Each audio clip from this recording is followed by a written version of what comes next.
Good morning, everybody. I'm Angela Jardine, current chair of the Education Workforce in Wales, and it's my pleasure this morning to welcome you all here.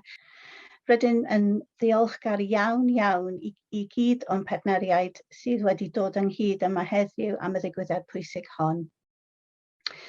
We have a fantastic lineup of esteemed and knowledgeable speakers for you today, and a packed and exciting agenda that will hopefully stimulate and inspire you in equal measure. So without further ado, let me introduce our chairs for today's event, both of whom are renowned for their work on promoting the anti-racist agenda in Wales, Dr. Susan Davies and Dr. Chantal Houghton. Dr. Susan Davies is a senior lecturer in the Cardiff School of Education and Social Policy. She's the pathway leader for the Professional Doctorate in Education. Susan works across Cardiff Met as the research lead for the Advanced HE Race and Equality Charter Mark Award. Other research interests are quiet, shy and anxious children in the primary school and the experiences of Black and minority ethnic learners.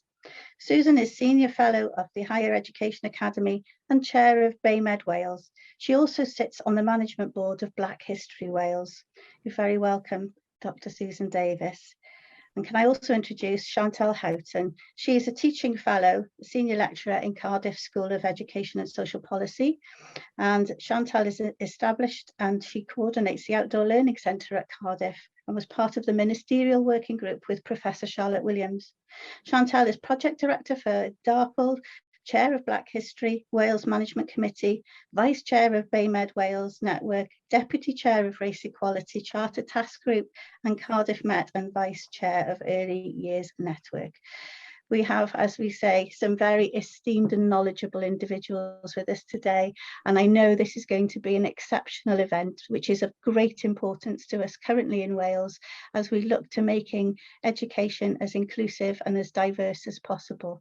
Without further ado, diolch yn fawr. I'm going to hand you over to Dr. Susan Davies. Thank you so much, Angela. Croeso, everyone, bore da.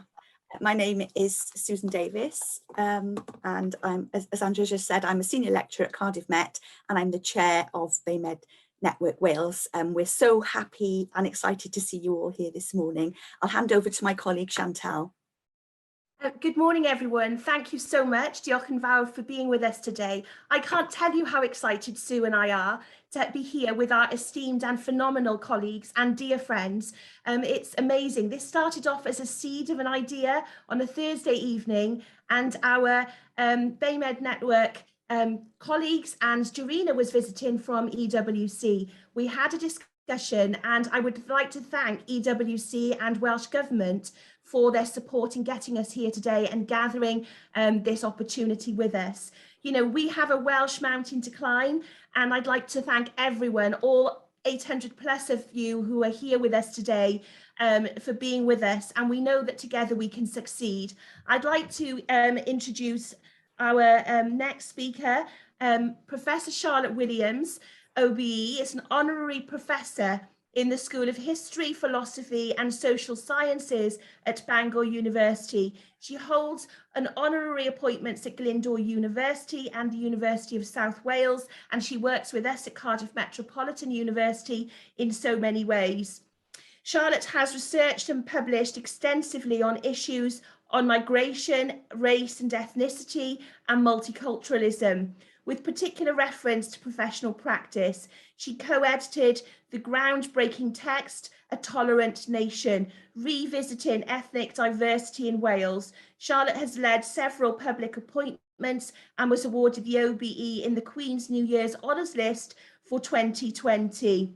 She was appointed by the Minister for Education to chair and lead the working group. I was part of her ministerial working group. Her work in the community's contributions in Cynefin, a report for March 2022, was phenomenal. I have so many strong memories that have shaped every day of my work since and during, and we were part of conversations with amazing teachers and amazing practitioners. So over to Charlotte. Thank you so much. We're really excited to hear from you, Charlotte. Diolch yn fawr, and bore da pawb. Diolch am y gwahaniaeth. I am absolutely delighted to be opening this conference with this presentation. It's a very, very exciting moment, and I must congratulate the Education Workforce Council and the partnership with BayMed for hosting this conference. I won't tell you much about the work of the Ministerial Working Group, but first I just thought I would start with a few opening and contextual comments on what I think is this unprecedented moment in Welsh education policy making. And as you all will know, Wales has been in the news lately as being ahead of the game in being the only one of the 4 nations of the UK to make mandatory attention to ethnic diversity in the curriculum. And this significant step brings to fruition some years and years and years of advocacy that preceded the establishment of the Ministerial Working Group. There'd been some considerable political lobbying on the part of grassroots groups, including, of course, Race Council Cymru and the Black History Group within it, the Windrush Elders, many more, and 34,000 people who signed a petition asking for just this. And I was recently speaking with a close colleague of mine who you'll hear from later, and she was likening this to a baton that had been passed to us as the working group from this wonderful group of advocates that had been campaigning for so long. And I'm going to suggest now that we are passing the baton on to you, the education workforce, to take forward this wonderful initiative that the Welsh Government has supported. And there's no doubt about it that the events of 2020, the pandemic, the murder of George Floyd, and the Black Lives Matter campaign provided a catalytic conjuncture that has propelled this work forward. But if it's going to be sustainable, we need to locate this work appropriately within the wider context of progressive Welsh social policy making. And I've just got a few points to say about that before I take you through some slides. This curriculum initiative is part of a new and concerted effort on the part of the Welsh Government that falls within the broader aspiration for an anti-racist Wales by 2030. And that's the aspiration that's spelt out in the draft Race Equality Action Plan that rightly identifies a number of actions and outcomes that will be needed to achieve on this ambition. And we're currently involved in an interpretation of what that means. What is it to be an anti-racist Wales? And this will mean not being a non-racist bystander, but an active agent of change. Not reducing racism solely to person-to-person acts, but seeing as built into systems and processes and behaviours that need to change. And not being defensive, but willing to be open to learning, because the anti-racist stance is a proactive stance. And schools will have a number of other pressures and priorities, but what we want to hear is that you're going to give it your best shot to consider what an anti-racist school ethos actually is. And so what a fabulous moment we have before us. And this is not going to take away from anybody. This type of curriculum actually does the opposite. It enables every child in Wales to have the opportunity to experience and understand and be enriched by a broad range of knowledge, to be global in their orientation as ethical and informed citizens of Wales and the world. So my main message is that we're embedding this strategy of the curriculum, this strategy within education, within a wider values-led orientation of a modern and progressive Wales, and we should be very proud of that. And looking back at our history allows us to reconsider old solidarities and the vital connections that have been at play in the multiple histories that make up Wales. So let's lean on those positive traditions.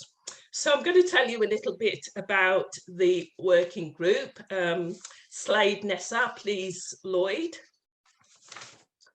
Yes, I think it's very important that we take a pause in this moment and ask ourselves, who is this for? Who are we doing it for? And as I said, yes, it's very much for the minority child in the class, but it's also significantly for the majority of children. Every child in Wales will benefit from this endeavour. And if we're going to ask why now, we can answer that the long-standing advocacy and the trigger of the Black Lives Matter has been important, but that it will be sustained by the fact that we have government policy that is progressive and inclusive and participative.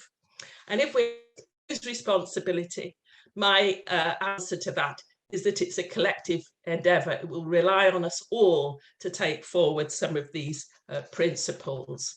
We've learned from lockdown that we have a vital moment of reflection, a moment for innovation, a moment when we've understood how broad engagement can be, the potential of broad engagement, and that we work better collectively than we do individually. Next slide, please. For those who want to consider the broader background of policy development, I'm just highlighting here Bell Hooks's work, Teaching to Transgress. I'm sure many of you know that important work in terms of multiculturalizing pedagogy and the curriculum, and also to point out Sally Tomlinson's relatively new book about education and race from empire to Brexit. So that would be for anybody who wants to read a bit further. I haven't got a lot of time to tell you about that, so I'll have Slade Nessa, please, Lloyd. What does all this to capture a concept decolonising curriculum ask of us? Well, it asks that we reflect the current demographic of our schools and our social and cultural context. It asks for a curriculum that has real world relevance. Sorry, my screen's been... my notes are being covered on the screen, that a curriculum that has real world relevance, a curriculum that engages the pupils so that they, and the students, so they recognise and have ownership of the curriculum, that engages with multiple knowledges, scrutinises its pedagogical practices, and recognises the value of having a diversity in the workforce. And also, it's very important to remember that the curriculum represents the broader context in which it operates. Who wins and who loses in our schooling system is a product of wider social inequalities. And what we're looking for is transformatory change in our institutions. Next slide, please. Slide Nessa, please, Lloyd.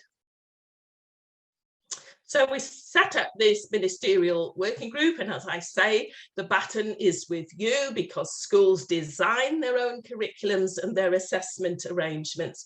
And what's important, I think, is this signal that practitioners must now, or should now, incorporate and celebrate the diverse backgrounds of the peoples of Wales and promote a thoroughgoing understanding of ethnic and cultural diversity in Wales. Next slide, please. I don't need to tell this audience, I'm sure, about the significant amount of evidence that we have on the Welsh education system. We've got a known and evidenced attainment gap that relates to a number of groups, including Gypsy, Roma and Traveller groups. We've had recent qualitative reports from Show Racism, The Red Card, and from Race Alliance Wales that tell us something about the lived experience of schooling for many of our young people. And the Education Workforce Council have produced 3 reports that talk about the poor representation in the workforce of teachers from Black minority, Black and minority backgrounds. In fact, on average, a primary school or a secondary school will have 12% of its pupils from Black or minority backgrounds, whereas our teaching workforce reveals just over 1% of teachers from those backgrounds. We're very compelled to do something about that. We also, as part of our working group, spoke with the BayMed group, had focus groups with Black teachers, and we found and reported on the constellation of pressures that they often face, often lacking promotion strategies, often being asked to take on work beyond the scope of their everyday teaching practice. And we've had a whole wealth of evidence from the Welsh Centre for Public Policy, who have produced evidence reviews about educational inequality in our system. So something has to be done, something needs to be done. And part of that story is this refreshment of the curriculum. Slide Nessa, please. Next slide, please. Oh, yes, great. So what did we find and what did we ask for? Well, we looked very carefully at the resources available to the teaching staff. And what we found was that there are resources out there, but there was no systematic pattern of what kinds of resources teachers should use, what would be available to them. Rather, what we found was an ad hoc selection of resources. And we also noted what we might call a resource bias. This is the types of material that teachers were selecting, often perhaps reflected the civil rights movement, or maybe resources that were based on the American affairs, such as the Rosa Parks story, not particularly connected to the story of Wales, to Story Cymru.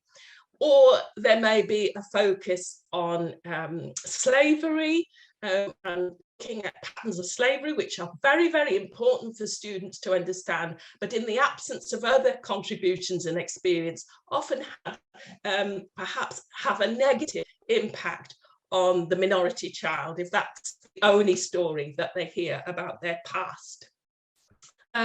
We found that resource base was poor in all the subject areas right across the curriculum, and that we needed to do a lot more to bolster easy and accessible resources for practitioners because of the times constraint on teachers, because they haven't got opportunity to do that kind of deep and widespread research.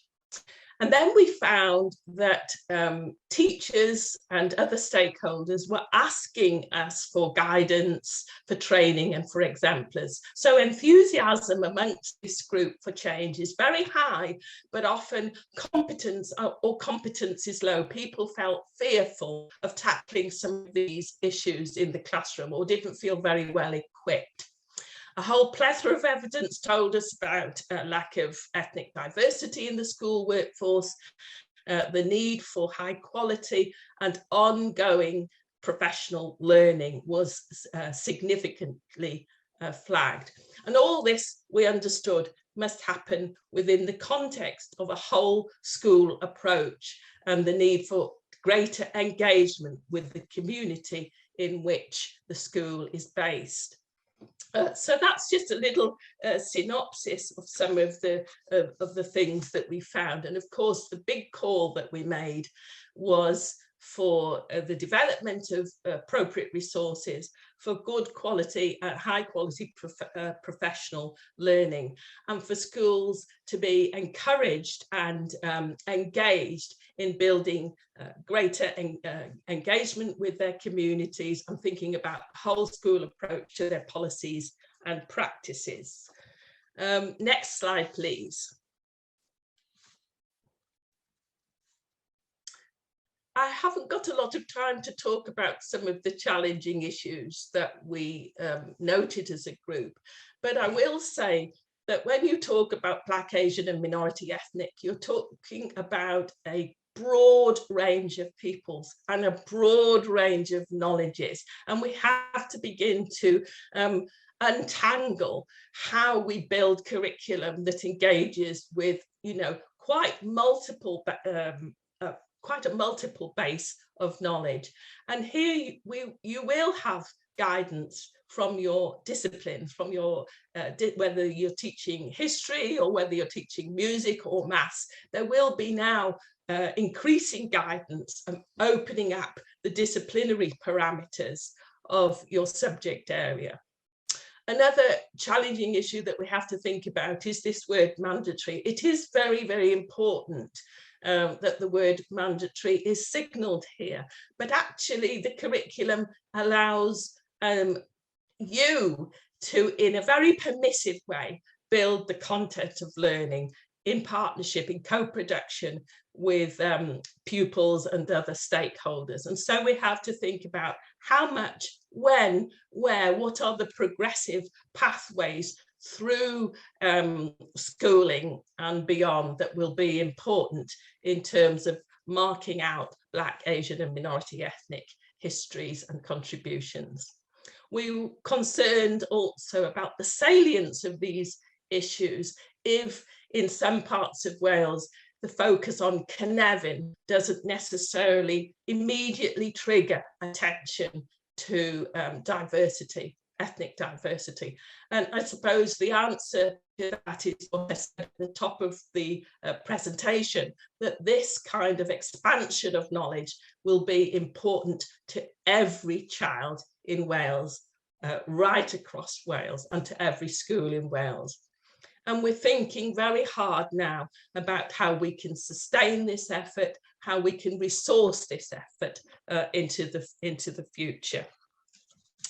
Next slide, please. I think we offered a number of products to the teaching profession as part of the mission of the working group to be a very active working group, and one of the products that we produced was this kind of prompt sheet to I suppose enable or encourage teachers who are bringing together their materials now for rollout to think about what kinds of questions they could be asking themselves about the material, and that's available online, so I'm not going to go through that, but just to let you know it's there. So I'm going to conclude with two slides now, one that's going to say what I think are some of the important things that we should take away on the way forward. Next slide, please. Yeah, we use this alliteration in the working group, leaders, leavers and learners. And the leaders who are going to take forward this initiative aren't necessarily the executive leaders or in the schools, although they are critically important to development, but they can be leaders right across the field, key people who can catalyse and move forward our thinking on this initiative. And then we do need levers. We need levers like prizes, financial incentives, and the inspectorate and the governors to have a role in checking on how things are going and enabling schools and to take forward this development. But we also very, very significantly need learners, and that's all of us engaged in a dialogue between peers, in kind of dialogue engagement with networks, in this process of reflexivity that's going to really push forward this work. It's only going to happen if we take risks, if we try things, and if we learn from trying things in what we call enabling cultures. So I'm encouraging you that your individual effort and your conversations are going to make a big difference to how far this initiative travels. And my last slide is my good news slide. This is all the things that have been going on since we published report in March of this year. And I must say, I'm working with the Welsh Government on interpretation and on the implementation of these recommendations in a steering group. And I have been really encouraged by how fast the government are moving on our recommendations, moving forward on our recommendations. We're using this 500,000 prime funding to start to develop resources and to fund organisations to take this resource development forward. You'll all have heard about the Betty Campbell MBE Professional Development Award, which it closed, I think, on the 23rd this week, and we know that we've got at least 18 nominations. So that is just fantastic news. We've had the outcomes of Estin's thematic review on Welsh history, which is also going to be significantly profiled as we go forward. But that again endorsed this importance of Black history in the curriculum. The Education Workforce Council are producing guidance for us and a forthcoming report on increasing recruitment and retention of workers in the workforce. So that's marvellous. Some wonderful work is going on in terms of professional learning, which Susan Davis and Chantal Horton are involved in working with the Welsh Government and taking forward, which is progressing very well. The Welsh Government have published their initial teacher education strategy for greater recruitment. We've had guidance for school governors and encouragement for them to establish diversity champions. And I will be working as part of a group of academics with Qualifications Wales, where we're looking at the new qualifications and how these are going to reflect these concerns in the assessment tasks. So it's a very, very good news story, and I'm delighted to report on it. I know I've had to go very quickly because there's such a wonderful agenda in this conference, but please do feel free to write to me and give me your views, and I will certainly feed those into the system. Diolch yn fawr. Thank you very much for listening. Diolch yn fawr. Thank you so much, Professor Charlotte. Isn't this why we love living in Wales, I've got to say. Thank you. And we also loved your good news slide. I also had the pleasure of working with Professor Charlotte as a stakeholder on her report. And I'm thrilled to already see the transformatory change, as you set out, Professor Charlotte, already starting in Wales. I see the green shoots resulting from your work, and it is just a joy. So thank you so much, Diolch yn fawr, for your input there. Thank you. Okay, so it's now my pleasure to introduce our next guest, Sathnam Sanghera. Sathnam was born to Punjabi immigrant parents in Wolverhampton in 1976. He entered the UK education system unable to speak English, but after attending Wolverhampton Grammar School, graduated from Christ's College, Cambridge, with a first-class degree in English literature and English language. Sathnam has won numerous awards for both his writing and for his journalism. He's now also a media star, so congratulations there, with his new Channel 4 series, Empire State of Mind, which is currently running on Channel 4, and to critical acclaim. He had a 4-star review from The Guardian in relation to the programme. The Guardian never give 5 stars, so but he had a 4-star review, and Chitra Ramaswamy said that she started crying into her laptop when watching it because the programme was so raw. And I have got to admit, I had a bit of a tear in my eye as well watching that programme. It was absolutely fantastic, so I recommend that very highly to everybody. So Sathnam, croeso, welcome to Wales, albeit virtually. It's lovely to have you with us this morning. Thanks for having me on. Thank you. Bore da. Conference today. I'm probably saying it wrong, but you're doing very well, very well. Okay, so I've got a few questions for you. I'm going to start my questions on your book Empire Land, how imperialism has shaped modern Britain, which I found absolutely fascinating. And then go on to another one of your publications, The Boy with the Top Knot. I wish we had a little bit more time, because I'd also love to speak to you about Marriage Material, which is actually my favourite book, but we'll ask for another time, hopefully. You've definitely over-prepared. I'm always prepared. I'm always prepared. Okay, so Empire Land then, if we make a start on that one. Okay, so question number one. You talk about the imperial amnesia of our educational system. Can you explain what you mean by that, please?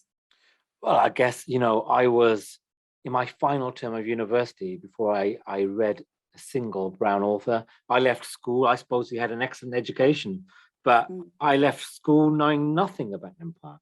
Yeah. Even when we were taught about things that had an imperial aspect, like World War I, World War II, we weren't told that 6 million troops from empire had fought in both world wars. I wasn't taught that 83,000 Sikhs like me had died for Britain and British Empire.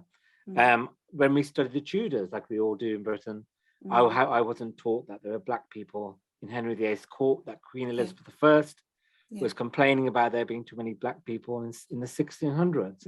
And given empire is the biggest thing Britain ever did, the biggest empire in human history, it seems a weird amnesia. And my favorite example of amnesia is Tony Blair in his memoir, talking about handing back Hong Kong to the Chinese and saying he was only dimly aware of the history.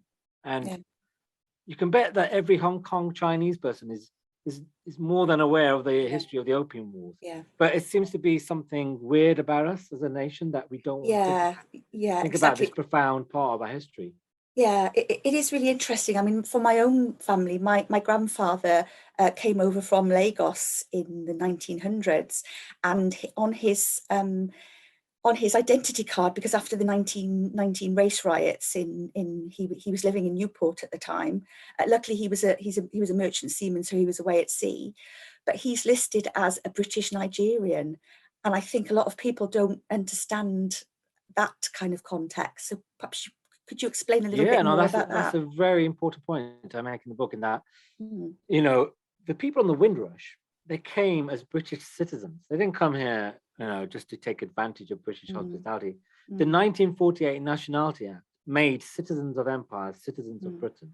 It was a crazy piece of legislation because it made 500 million people citizens of the UK. So they could come here. I mean, they didn't really think it through, but it was a fact. And the reason we have a multicultural society today is because we had a multicultural empire. And I think most of Britain doesn't understand that to such a degree that we get to the stage where we're deporting Windrush citizens, British citizens, in the 21st century. Exactly. So it's a tragic problem. Yeah, it is. So really, we definitely need to address that through the educational system.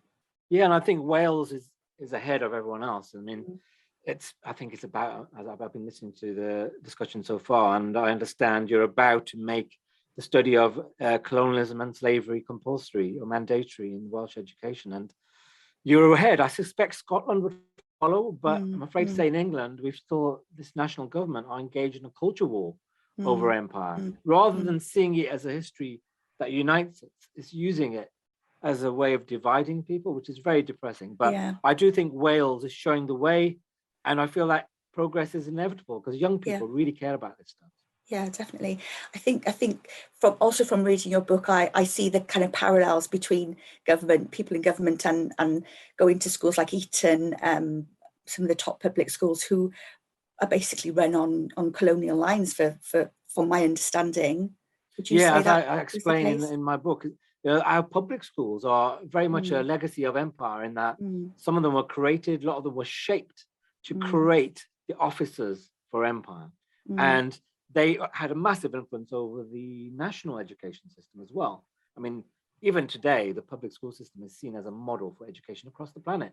And yet it was shaped to produce officers for the colony, for empire. And I think that continues to have an effect on our national psychology. I mean, you have Boris Johnson and Jacob Rees-Mogg both writing books about empire, the Victorians or Winston Churchill. And it's a central part of their identity. And I think we need to face up to it. Yeah, sure. And I kind of understood that nuance through reading your work. Okay, lovely. Thank you so much, Seth. Now, next question. As you know, and you've alluded to the fact that we're kind of addressing these issues in Wales. So following Professor Charlotte Williams' research and in relation to professional learning in schools on Black, Asian and minority ethnic histories and anti-racist practice, in Empire Land, you discussed there are people who push back against such agendas, who label this work, for want of a better word, woke, and complain about organisations promoting Black and brown histories, education, work by organisations such as Colonial Countryside and the National Trust. You suggest this is being, and I quote, the crime of highlighting actual history. So how do we get around that? How do we go forward here in Wales? Well, I think, I think Wales has a particular issue, and Scotland too. I think we all have problems. And I think in Wales and Scotland, there's an idea that Wales and Scotland are themselves a victim of colonialism. They've been colonized by the English. And I think that helps the Welsh and the Scottish sometimes forget that they were massively involved in slavery and colonization. So I think part of the answer is to realize we are not without sin. No one is. And, the Sikhs too, we took the side of the British, after the mutiny and in both world wars. So we need to face up to all of our history, frankly. Yeah. And I think the thing to do is to realize that it's a way to unite people. I mean, this is a history that encompasses most ethnic groups in Britain, and it's to have like Black History Month or South Asian History Month, I think is self-defeating, because it creates the idea that this is history that we have to study for 1 week a year or 1 month a year, when actually it is British history, it's Welsh history. It's something we all need to understand, white people, brown people, and it shouldn't be put into a ghetto. It kind of encompasses all of us. Yeah, I think that is key, isn't it? The fact that it's our shared histories, and as you said, we shouldn't be castigated for the crime of highlighting actual history. Yeah, the odd thing is that the people having go at the National Trust for publishing research into colonialism are also often complaining about cancel culture, and yet they're encouraging the demolition and the shredding of this academic research. That is cancel culture. We should all support the widening of knowledge, which is what's happening, I think. Yeah, exactly. Yeah. Okay, lovely. Thank you. Okay, so question number 3, sort of on a similar kind of vein. As an academic myself, and as you are addressing an audience of mostly teachers and educators, I was intrigued by your point in Empire Land, that society is resolutely anti-intellectual, and that this also relates to what you suggest as being an imperial distrust of cleverness. For there's no doubt that a phobia of cleverness, I'm quoting you here, was institutionalized during Empire. Can you expand on this? And again, what lessons do we need to learn here, especially as we've recently seen experts in public life being kind of denigrated, scientists talking about COVID pandemic. So is that where should we be worried? Yeah, I mean, I guess my argument is that at one point of Empire, I think with the Sudan colonial service, they preferred candidates who had been to Oxford but got poor degrees, like third-class degrees. And the idea was they wanted people who were smart, but not too smart, not so smart that they questioned what they were doing. And I think that's a tradition that continues in Britain. I mean, in Boris Johnson, you've got someone who's very clever, but goes out his way to come across as dim. I mean, he can speak French, but when he talks French in public, he puts on this fake Franglais accent, often goes out of his way to be dim. I think he accused Keir Starmer of being a smarty pants. I think he also accused David Cameron of being a girly swat. Like one of the biggest crimes you can commit in Britain is to be clever, and to be smart and to wear your intellectualism. And I think it's shown in the Brexit campaign too, with the career of experts. But I think we should value experts and expertise. And one of the dumbest things about this issue is the way it plays out in the newspapers and the press. The idea that if you tear down statues, you're tearing down history. It's nonsense. Statues aren't history. Also, history is argument. You know, all the statue does, it tells you what one particular person thought about one particular subject at one point in history. Yeah, sure. Yeah. Well, I read this week in the paper that the family of Clive of India they actually want his statue to come down, his own family. Well, actually, that's a revelation coming in my program. I actually met. Right. It's in. You should watch it because actually Powys Castle is a big part of the second episode. Yeah. That's in the next. That's in episode 2, is it? Episode 2, yeah. And so I met the Earl of Powys and the modern day Lord Clive, and I expected him to be a big fan of the statue in Shrewsbury, but actually he dislikes it, wants it taken down. He's not a fan of colonialism. He's actually been to India himself and apologized. And I think that shows you, even when you have familiar links to empire, you can be independent in thought. It doesn't have to be this reenaction of empire where the children of the colonized fight the children of the colonizers. Yeah, sure. Yeah. Yes, I will definitely look forward to episode 2. I will be watching that, no problem. Okay, lovely. So that's Empire. Is there anything Empire Land? Is there anything else you'd like to say on Empire Land before we go on to the? Oh no. I mean, we talk forever, but I realise you have limited time. I know. I'm looking at my watch because I'm usually a stickler for time and I don't want to go over myself. Okay, so let's have a little chat about Boy with the Top Knot. I absolutely loved this book. I think personally it should be on the national curriculum. Maybe that's something we can have a chat to WJC about here in Wales.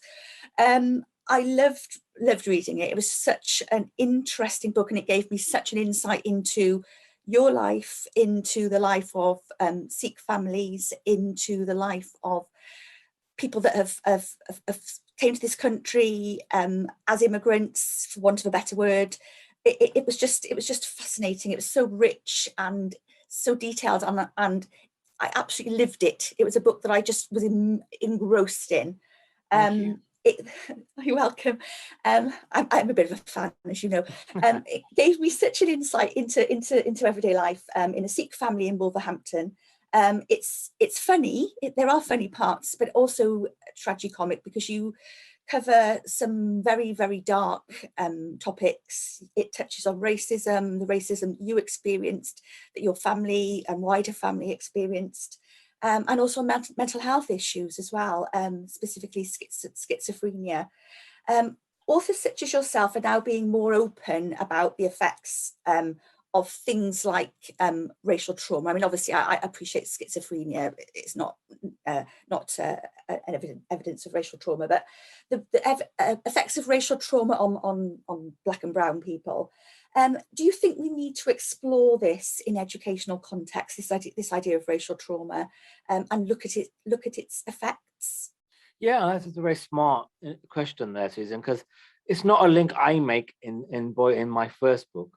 But it's a way in which my memoir and my book on empire probably connect, in that there are people who argue, and actually David Harewood is brilliant on this because he's an actor who's written a memoir. He argues that his own severe mental illness was provoked by racism. And there's a whole area of academic thought that actually the reason why immigrants suffer from a much higher instance of severe mental illness is because of the way they're treated by society, because of racism. I find that utterly fascinating. And my dad's breakdown, schizophrenic breakdown, happened as soon as he arrived in Britain. And it does make me think. I just don't know enough about it. But no, of course, no. And the schizophrenia is one of the most taboo subjects. And people often talk about mental illness being a taboo. Although I don't think that's true now. I think people do talk about depression and stress and anxiety. But schizophrenia is a taboo. I mean, it's a very troubling illness. It's a kind of condition that makes people cross the road when people are very symptomatic. Yeah, absolutely. And so it's very difficult to write about it. But I'm so glad that you connected with it. Yeah, absolutely. Well, I've also read David Harewood's book, and I think that mental health is an issue in Black and brown communities. It is a taboo subject. I know that from my own family, and I think that that our parents and our grandparents never talked about mental health. They just got on with it, and I know that from my own family. So I think this is something we need to explore going further. Yeah, and there's an important paradox here because we have higher incidence, but also we have better recovery rates, and no one really knows why. There's various theories, But I think we need to hold on to that, because actually, yeah, sure. I think that's probably a community thing, isn't it? The fact we have other people who we can talk to about it, and they understand exactly where we're coming from. But yeah, I think it's that's possibly a conversation for another day. Okay, so next question.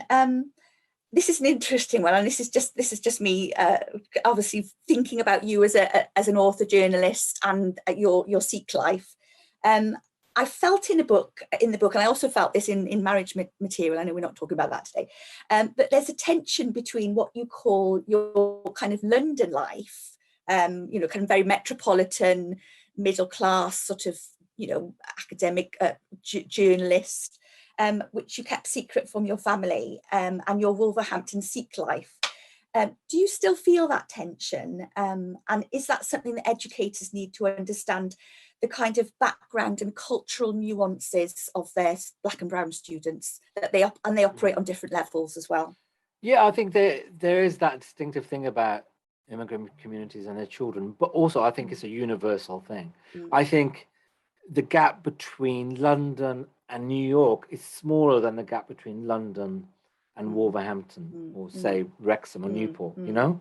Yeah. They're different planets, man. Yeah. But also, it's always been the case. There's so many writers.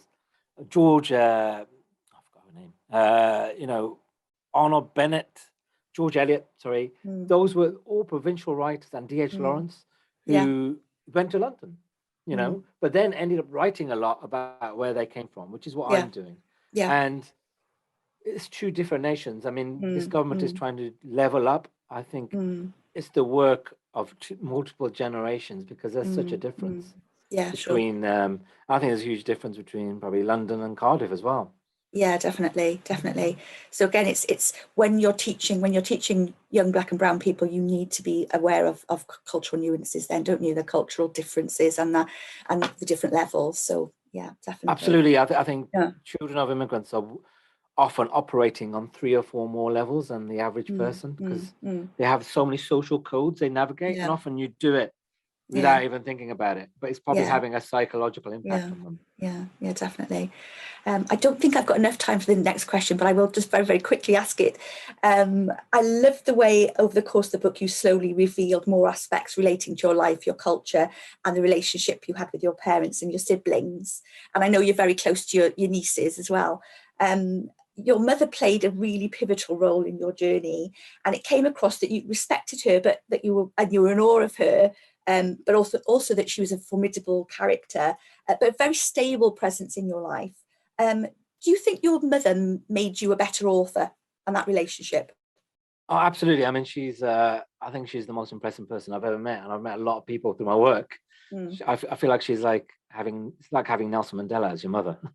She's incredibly strong. But yeah, she's also formidable. But another thing about her, I've realized, is she's a brilliant storyteller. Yeah. But she cannot, even like going to the shops, she'll have a 40-minute anecdote to tell about it. And I think that's where I get my storytelling from. Yeah, lovely. Thank you so much. Thank you so much, Satnam. It's been an absolute pleasure. Wonderful. Thank you.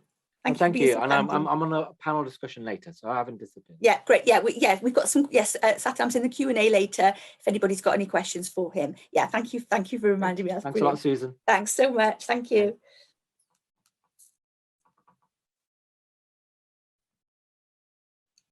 Thank you so much, Sue and Satnam. That was incredible. It was wonderful to listen to you about the literature, about your own family histories. We now have a video from the Minister for Education. He couldn't join us today, but it's going to be great to hear from him talking about diversifying the workforce. Susan Davis and I recently did some research funded by Welsh Government, where we talked to teachers coming from diverse backgrounds, students coming from diverse backgrounds about their experience. Their voices help shape the new action plan the Welsh Government are behind to diversify the workforce. And Jeremy is going to talk to us about that here. Although he can't be with us tonight, he's giving us some time this evening at BayMed Wales Network, and he will be talking with us live in a meeting this evening. So over to the video from our Minister for Education.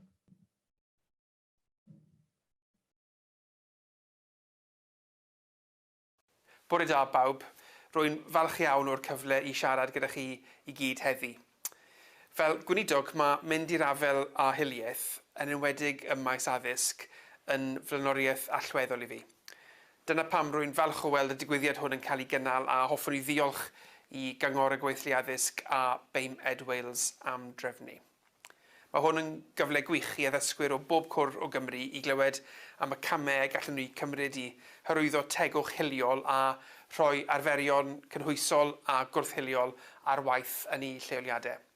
One of the key issues we face is the underrepresentation of diverse communities in our workforce. That's why I was very pleased to be able to publish our initial teacher education, Black, Asian and minority ethnic recruitment plan on the 22nd of October. It's a first step in a wider strategy to address issues of inequality in education, and there's a lot more work that we need to do across the whole education sector to achieve our aims of having a truly representative and diverse workforce. I'm very grateful to Professor Charlotte Williams and the Black, Asian and minority ethnic communities' contributions and Cynefin in the new curriculum working group, the Education Workforce Council and the team from Cardiff Met who provided the reports that informed the actions set out in the plan. One of the important areas for me is engagement with diverse communities and developing an understanding of the issues they face whilst they're in education and how these impact on career choices. I'm also pleased to see that this is the first in a series of events, and I would encourage you all to engage with the opportunities these will offer. If we're to achieve our aim of ensuring that education is an equitable experience for learners and practitioners alike, we need to continue on the journey, starting today, and build on the progress that's already been made. Once again, thank you all for attending, and I hope you find the event informative and helpful in taking things forward. Diolch yn fawr.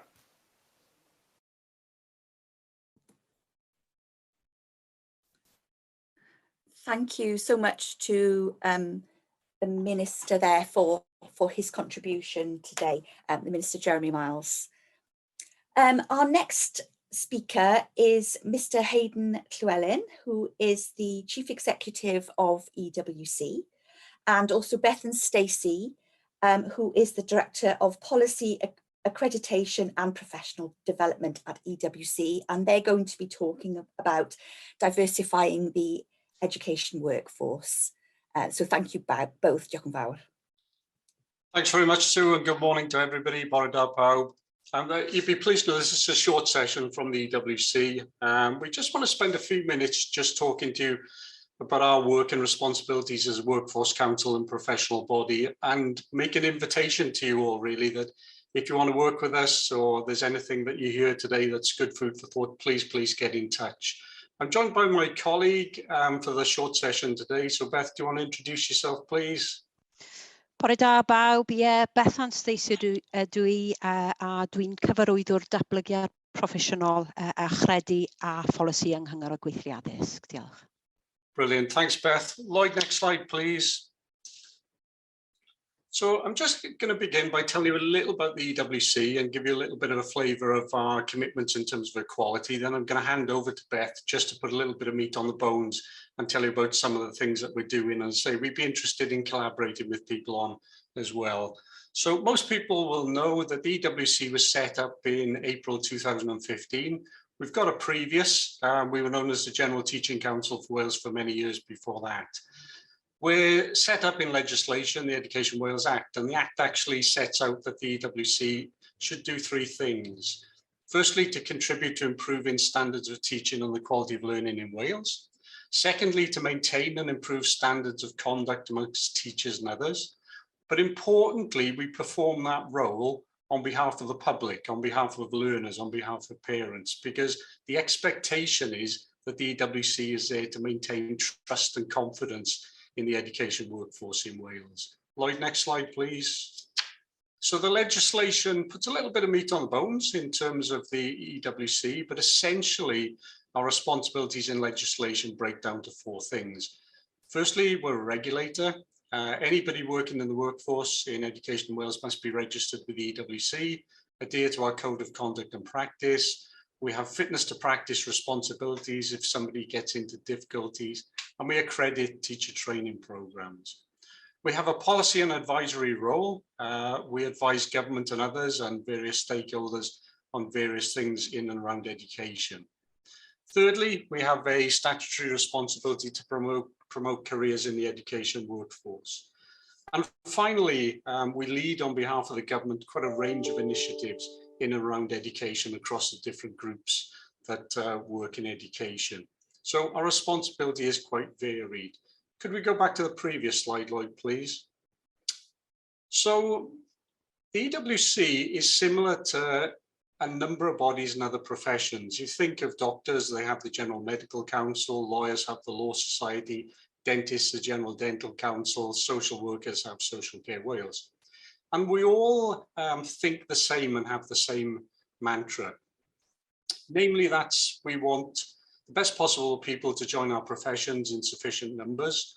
When they do join, we're keen that they're trained properly, they're supported properly, they have good terms and conditions. And we're keen to keep those people in our professions. So all of us generally think the same. Equality has got a really vital part in that picture, because the view of the EWC and others is that we want a diverse workforce. We want a workforce that's reflective of the population, reflective of the young people in the classrooms and educational environments. So in that regard, in the EWC strategic plan, that's what we say. We're committed to fairness, diversity and equality, but we look to do that in two ways. Firstly, through our own internal processes and employment policies, but being a workforce council, being a regulator, being a professional body, we also have the ability to be an influencer, an enabler, a lobbyer, an encourager. And hopefully you'll see from the various reports we've published, the work we're doing with BayMed Wales and the rest of the sessions today, that as a workforce council, we're really committed to trying to move some of these things forward in Wales. Good collaborations with the Welsh Government, to say really pleased to be working with the BayMed network. So I'm going to hand over to Beth, who'll give you a little bit of detail over and above the points I've said there. Felly, I barhau, dros y munudau nesaf, dwi am roi blas i chi o'r gwaith mae'r cyngor yn gwneud mwyn hyrwyddo gweithlu addysg mwy amrywiol mewn perthynas â chynrychiolaeth pobl ddion, asiaidd a lleiafrifoedd ethnig, ac hefyd i hyrwyddo ymarfer gwrthhiliol ymhlith y gweithlu cofrestredig. Yn ogystal, dwi am gyffwrdd ar rhai o'r cynlluniau sydd gennym i'r dyfodol a heriau gwireddu'r rhain. Hoffwn i ddechrau gan ddilyn ymlaen o bwynt olaf Hayden o ran pwysigrwydd ein gweithdrefnau a'n diwylliant mewnol mwyn hyrwyddo gweithlu amrywiol ac equity hiliol o fewn cyngor y gweithlu addysg. Yn ein cynllun strategaethol, mae gennym 7 gwerth sydd yn sail i bopeth yr ydym yn gwneud fel cyngor. Un o'r gwerthoedd hynny yw cydraddoldeb. Rydym yn ymrwymo i degwch amrywiaeth a chyfle cyfartal. Mwyn hwyluso hwn, rydym yn adolygu'n harferion, polisïau a gweithdrefnau cyflogaeth, adolyniad gyrfa yn barhaus, casglu a dadansoddi data a gwybodaeth briodol a darparu rhaglen hyfforddiant ar gyfer staff, aelodau cyngor ac aelodau ein paneli. Ond yn sgil y gwaith hwn, dyn ni'n cydnabod yr angen i ni ehangu amrywiaeth ethnig ein cronfa o'n aelodau paneli. A chyn bo hir, byddwn yn agor proses recriwtio ar gyfer aelodau newydd paneli priodoldeb i ymarfer, ac yn croesawu unrhyw fewnbwn a chefnogaeth mwyn ehangu amrywiaeth ethnig y ceisiadau. Felly, yn symud ymlaen i'r mathau o bethau dyn ni'n neud i gefnogi a hysbysu ein cofrestraeon, ein rhandeiliaid a darpar cofrestraeon. Heddiw, rydym yn cyhoeddi canllaw arfer da am fynd i'r afael a hiliaeth. Bwriad y canllaw sydd wedi gefnogi'n ffurfiol gan BayMed Wales a dangos cerdyn coch i hiliaeth yw cefnogi ein cofrestraeon. Mae'n amlinellu'n glir y camau gellir eu cymryd wrth nodi a mynd i'r afael a materion hiliaeth, yn ogystal â sut i hyrwyddo cydraddoldeb.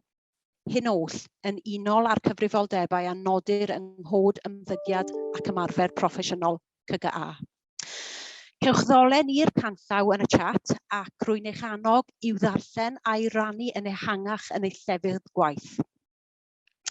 Rydym yn hybu ymwybyddiaeth o faterion cydraddoldeb ac amrywiaeth mewn nifer ffordd arall. Enghraifft, fe welwch chi mis hwn fel rhan o meddwl mawr ein clwb llyfrau a chofnodolion newydd, argymhellion sy'n trin â hiliaeth. Mae gennym blog reolaidd, sôn, awdur ein rhifyn diweddaraf yw Donna Ali, sylfaenydd B-Excellence. Mae ei blog yn trafod angen am fwy o amrywiaeth yn y gweithlu ysgolion. Mae nifer cyfraniad perthnasol arall ar y mater hwn, gan gynnwys blogiau sy'n trafod profiadau personol o hiliaeth yn y system addysg.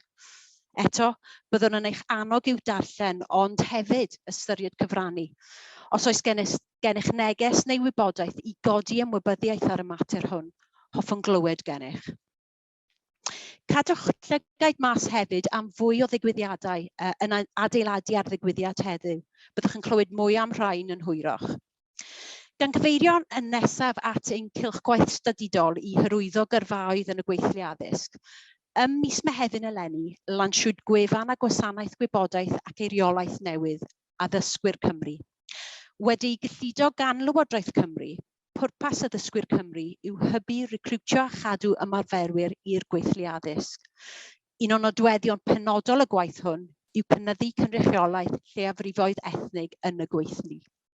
Rydym yn cydnabod mai her gymleth a hir dymor yw hwn, ond rydym yn gweithredu rai camau cynnar yn barod gyda'r bwriad o wireddu'r cynlluniau.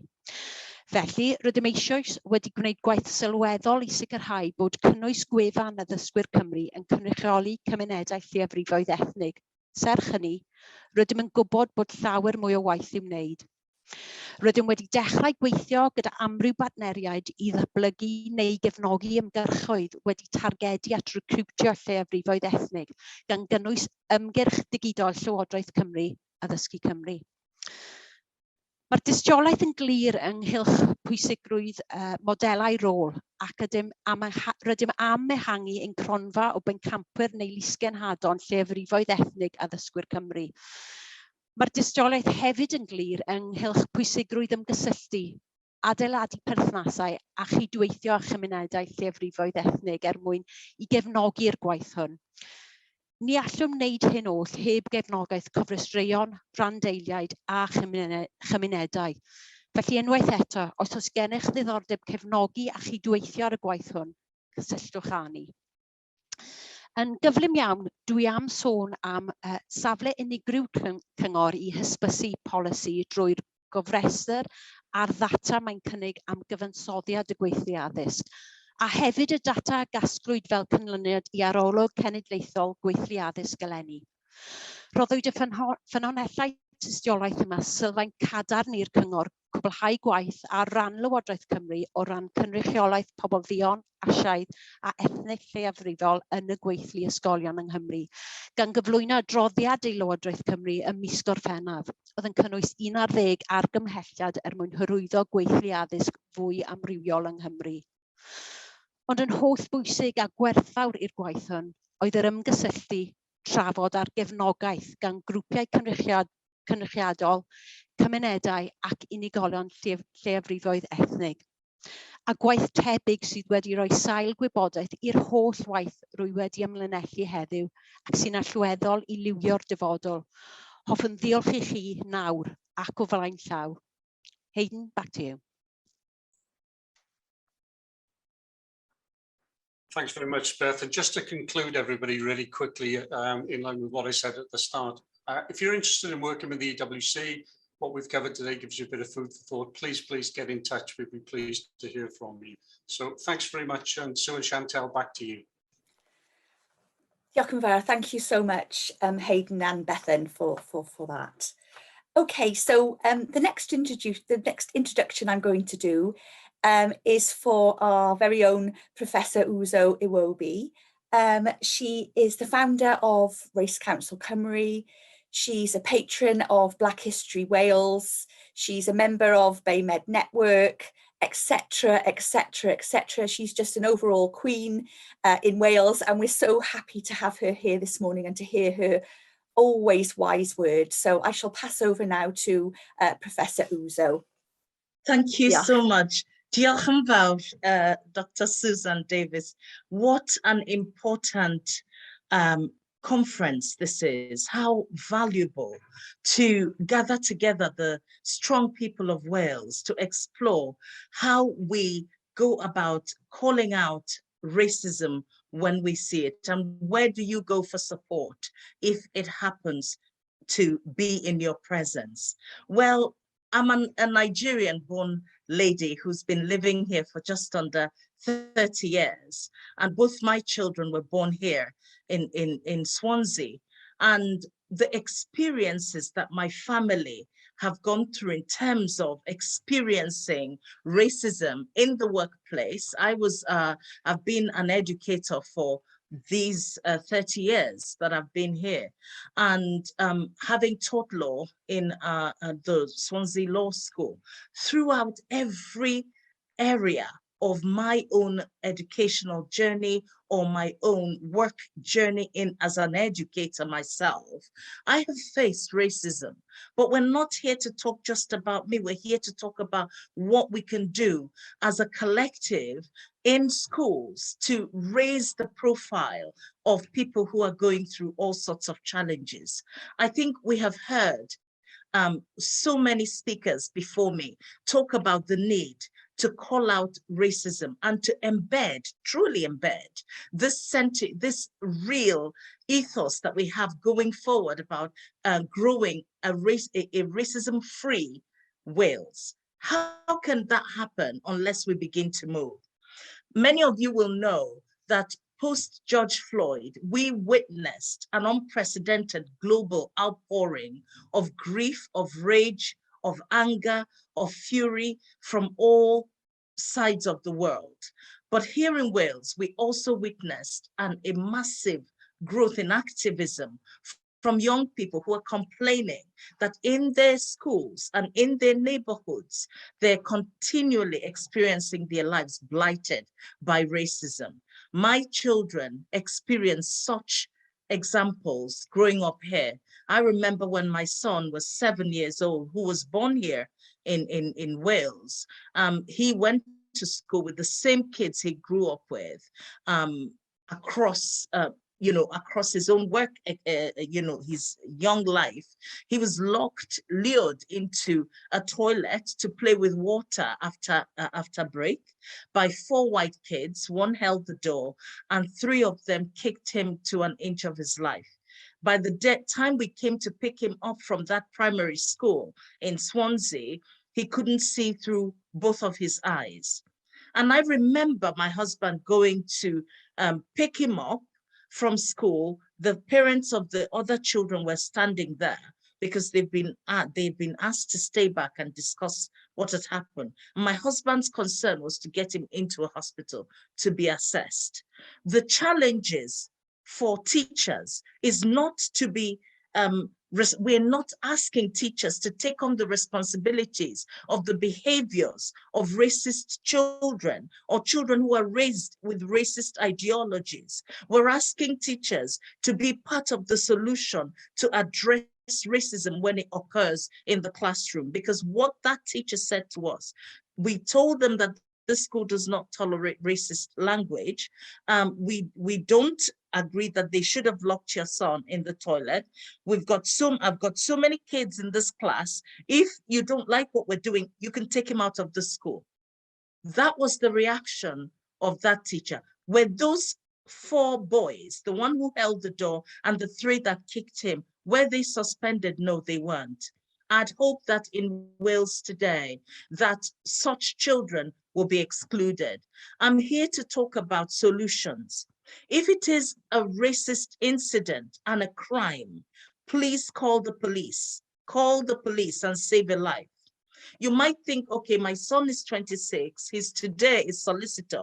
Took a lot of work to educate him not to hate people on the grounds of color, because the people who attacked him were white, but my mother-in-law is white. My daughter, a very gifted musician, was told that if she gets another A or wins another award, they would come and attack her parents at that time, myself and my husband. So she was sworn to secrecy made to sit on the floor in the playroom, in the playground, because the children did not want a Black child sitting on the bench. The bench could sit 8 little girls. They insisted she sat on the floor, on the ground, on the sand, inside the playground. They asked her to find a reason to leave and not turn up to go on a school trip because they didn't want a Black child on the bus. So you see the controlling nature of ideologies that are being inbred in children. It's not only that. You could say, okay, my daughter is 27 today. Over 7 years of cognitive behavior therapy to reverse incessant bullying and racism that she faced in schools, and to continue to create her music. That is the challenge many of us as parents are witnessing it from schools. And if these issues are not addressed, they continue to perpetuate. Another story that I want to tell you is that around the time of the pandemic, we're dealing with a massive pandemic that has taken the whole of the world, you know, in a global, we're all in global chaos. And in that time, people who are in schools are panicking. What am I going to face today? And children, I had a phone call from a teacher who was working in the valleys. And she said, we are struggling. 5 unconnected incidences of racism around the time that George Floyd was murdered. These children, one 4-year-old said to a Black child, your skin is the color of poop. I don't want to play with you. Another one said, go back and live on trees because my dad said you're monkeys. Those are the kind of psychological trauma children are facing in 2020, 2021. And I think there is a great responsibility on our teachers to be completely aware of the psychological damage children are facing by continuing to panic about what's going to happen to them. And we had an incredibly terrifying moment where I had a video sent to me by a concerned parent, a Black African parent from a mixed heritage background, reported to his father and said, a child, a 14-year-old African boy, was made to kneel down on concrete after school by the tarmac on the road and lick the underside of the boots of 3 white boys who held out their boots for that child to lick underside. Imagine the boots you walk on. And this happened in 2021. I was horrified. It was 7 a.m. I remember sending that particular video to the chief constable at 7 a.m. And thankfully, she responded instantly responded. At 7:30, she got out of bed and said, my officers will be in front of that school by 8, and they were. We need leadership in Wales to stop the trauma our Black children are facing, Black, Asian, and minority ethnic people. Racism is not banter. Racism is not a joke. It is a scourge that is absolutely damaging the lives of people. And I tell everybody here, if you're not a parent, watching your child being beaten so much, both eyes are shot and streaming, and they cannot see because of the skin color that they cannot change. And why should they change it? Black is beautiful. Being Asian is beautiful. Being Mediterranean is beautiful. Being white is beautiful. Why can't we coexist? If you look at the colors of the rainbow, it was one of the speakers I was listening to talked about the colors of the rainbow not bleeding into each other, but respecting the fact that they are individual strands and colors. And we all matter when we're respected according to who we are and what we are. I want to ask Lloyd to put up the next slide. And that slide gives you some opportunities to contact people who can help and support your schools. They can help you, they can support. Don't go through this alone. I'm saying help is there. There are senior police officers who can help. There are school liaison teams who can help. You have people like Victim Support Camry, who are funded by Welsh government to support all peoples who are facing racism.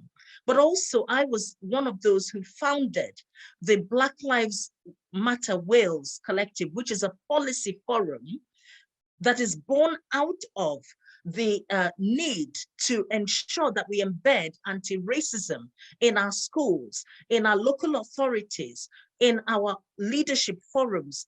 Black Lives Matter Collective supported the work that Welsh government did to produce the Race Equality Action Plan and Anti-Racism Wales.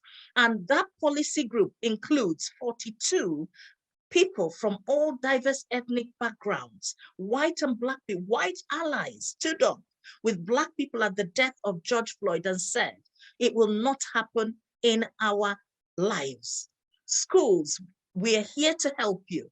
But also I want to touch on, before my time is up, I want to touch on the racism that our Black, Asian and minority ethnic teachers are facing, not just from colleagues, but also from the school kids. We had a report from a teacher, a Black teacher in the valleys, where the teaching assistants were laughing during her tuition. And she called them and said, why are you laughing? Because you have a strong accent, they said. I'm telling you that the devastating and humiliating impact that these behaviors are having on people is stopping Black people applying to go into those classrooms where children are laughing about accents of teachers who are qualified to teach in Wales. Something needs to be done to embed a strong anti-racism principle by every single head teacher in Wales. If you want to see the change that we're talking about, an inclusive Wales is a creative, is a productive, is a powerful Wales. When people do not have to deal with racism, you can see their creativity come alive. You can see them use their talent and their initiatives to grow the schools rather than look at fighting fire on a day-to-day basis. I call on every single teacher to take a personal pledge by signing zero racism policy in Wales today. Check it out on Twitter, but it's also on the link I put up. Sign a personal pledge that racism ends with you, because all it takes for racism to end is for every single one of us here in Wales to take that pledge and say, it ends with me. And I'm saying it's not a white and Black issue. No, it is a racist versus an anti-racist issue. If you're not racist, you must take collective action with others and stand up to challenge racism. You can contact BLM Wales. The information is the info at blmwales.org.uk. There's a fantastic group of 42 experts who led the protests, but that group is not a protesting forum. It's a policy forum. In fact, one of the chair is Rachel Clark, who's Mrs. Campbell's granddaughter. She's going to be speaking later. So she's, you know, herself and Ali Abdi are coordinating the group. Please get in touch. Don't struggle in silence. We're here to support you. Diolch yn fawr I chi gyd. Uzo Dwi. Diolch. Thank you so much, Uzo, for that very powerful and from sharing your personal experiences and your family experiences. And I know that takes an emotional toll. So thank you so much for that. I think that I'll just end there to say, following on from Uzo's very heartfelt speech. Basically, I think what I can sum that up as, if you want to see the change, you've got to be the change. And as Uzo alluded to the fact that in Wales, we're working towards REAP, the Race Equality Action Plan, and having an anti-racist Wales by 2030. So it's just working towards that, guys. as I said, you know, if we want change, we have to be that change.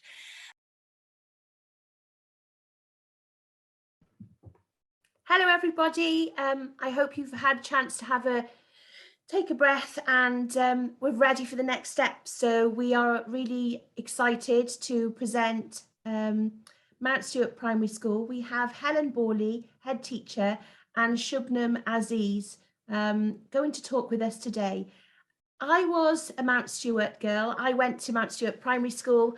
I'm an alumni, so I'm really proud of their presence and their ongoing work.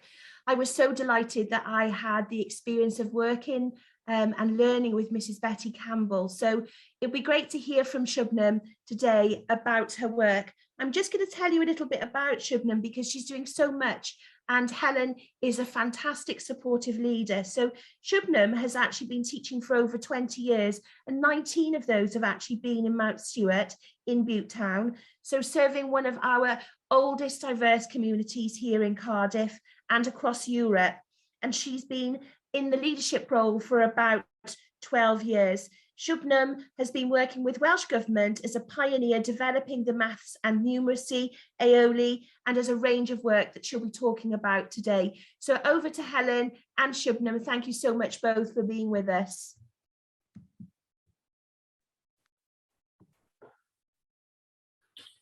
Good morning, and I hope you all had a chance for a good break. Bore da. My colleague Shubnam and I are going to do this as a double-hander this morning. And we're going to talk a little bit about organisational culture over the next kind of 15 minutes. So next slide, please. So this is us. That's Mount Stewart Primary School. It does look a little bit like Starship Enterprise. It's in a very unusual building. So it was built in 1993 and is in Cardiff Bay. It's a stone's throw from all the restaurants, the bars, from fantastic ice cream, and from Techniquest, the Science Museum.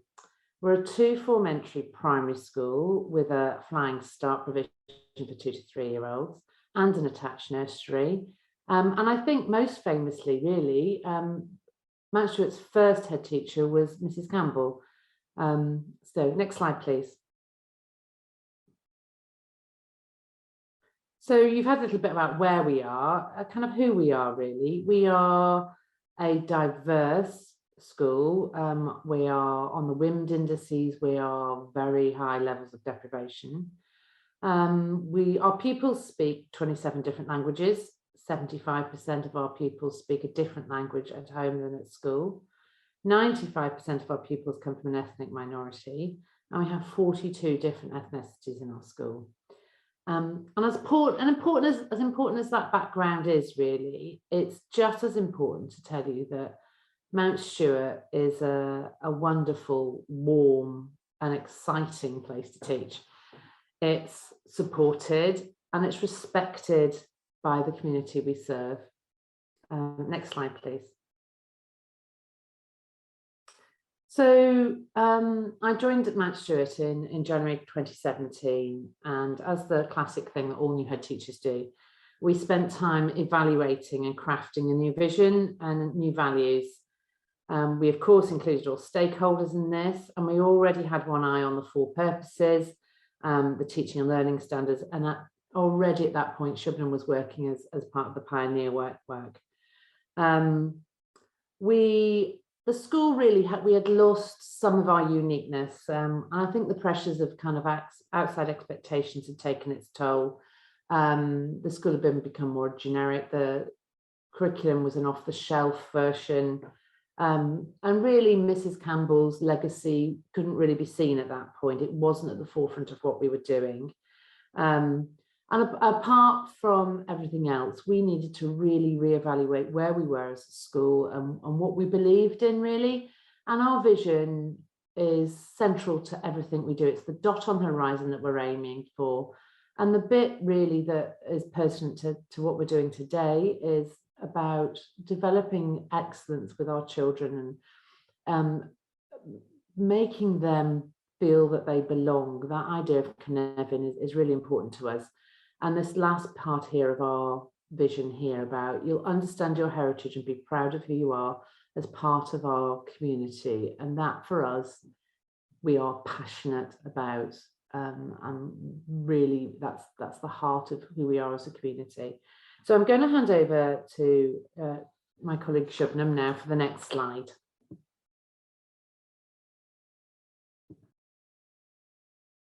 Sorry, still having difficulty with muting. Thank you. Thanks, Helen. Right, so 2020 was a year the history books will never forget. Already in the grips of global pandemic, the world was shaken by the shocking scenes of George Floyd's brutal murder, the catalyst for arguably the largest worldwide civil rights movement, which made deeply rooted inequities harder to ignore. Returning to school after the first lockdown, our children had questions about what happened to George Floyd and about the Black Lives Matter movement. We owed it to them to help them make sense of what had happened. As a rights respective school, we wanted to equip our children with their rights and the skills to be anti-racist and to hold their own with anyone who challenges them. As a school, we started to work towards anti-racist principles, not just non-racist. Next slide, please.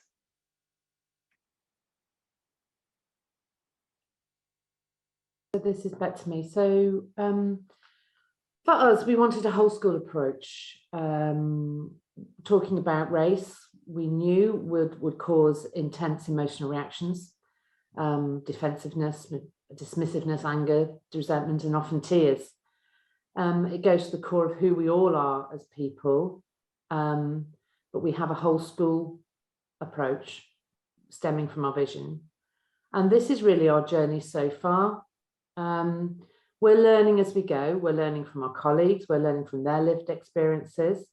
And we are only really at our initial stages. So firstly, really, we need to say that our teachers aren't adequately equipped to address questions of race and racism in their teaching and the wider classroom duties. They've never had any training, initial teacher training, and that for us needs to be addressed. We've done some training and we've got more coming. We know it's a constantly learning journey. We started with Show Res and the Res card because they had worked with our children previously. And initially we'd use this to improve staff's racial literacy. As a school, we are reflecting on our own behaviour and our attitudes through exploring and discussing conscious and unconscious bias, fragility, white privilege, colour blindness. And these conversations are uncomfortable, and necessarily so. And it's our view that if they aren't uncomfortable, then we're probably not having the right conversation. So it does involve training and it involves cultural change. Kind of a problem that can't be solved isn't a problem until it's understood and acknowledged. And this isn't going to work until we've got everybody engaged and we've got everybody believing it's important. We also give staff time to educate themselves on anti-racism and read wider. And moving from a non-racist to an anti-racist curriculum, that is the whole school responsibility. It's not a responsibility that we put on just the BAME staff. We listen to our colleagues and we try and understand their lived experiences. Next slide, please. Thank you. So we reviewed our curriculum for anti-racism and diversity. We invested heavily in books that represented our children. Our children's ethnicities are reflected in the characters and authors. Quality literature is a basis for our curriculum planning, linked to whole school topics. We firmly believe you cannot be what you cannot see. We choose books that reflect Black and global community cultures and history, which is covered throughout the year. Diversity and representation across the curriculum is about making sure our children see themselves reflected in the curriculum all year round. For example, through Black Tudors and Victorians, Black, Asian and minority ethnic soldiers when looking at the world wars, or talking about the Arabic origins of algebra in maths. We've looked at how topics were taught through a Western perspective and started to decolonize the curriculum. It's not about changing what you teach, but how you teach it. It's about being more accurate, more inclusive. It's not about forcing one set of opinions or beliefs on learners. It's about telling both sides of the story. When teaching anti-racism within our curriculum, past and present, we teach this through a British context.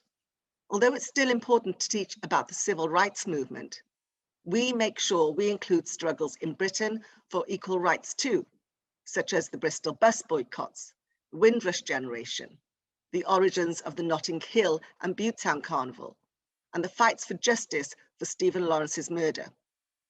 We have age-appropriate books that challenge racism explicitly too.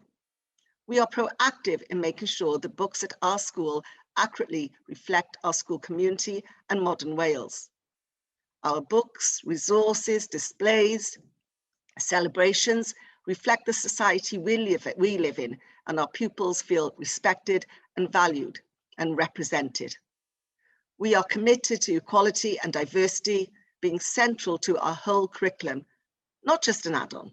Next slide, please. Right, thank you. These are our Year 5 children being agents of change, taking part in their Black Lives Matter protest outside the Senedd last year. They read their speeches for racial equality to Vaughan Gethin and Gaynor Legal. The Angela Davis quote, "In a racist society, it is not enough to be non-racist. We must be anti-racist," has become our school's mantra in our journey to push back against and hopefully eliminate racism in Wales by 2030. Thank you.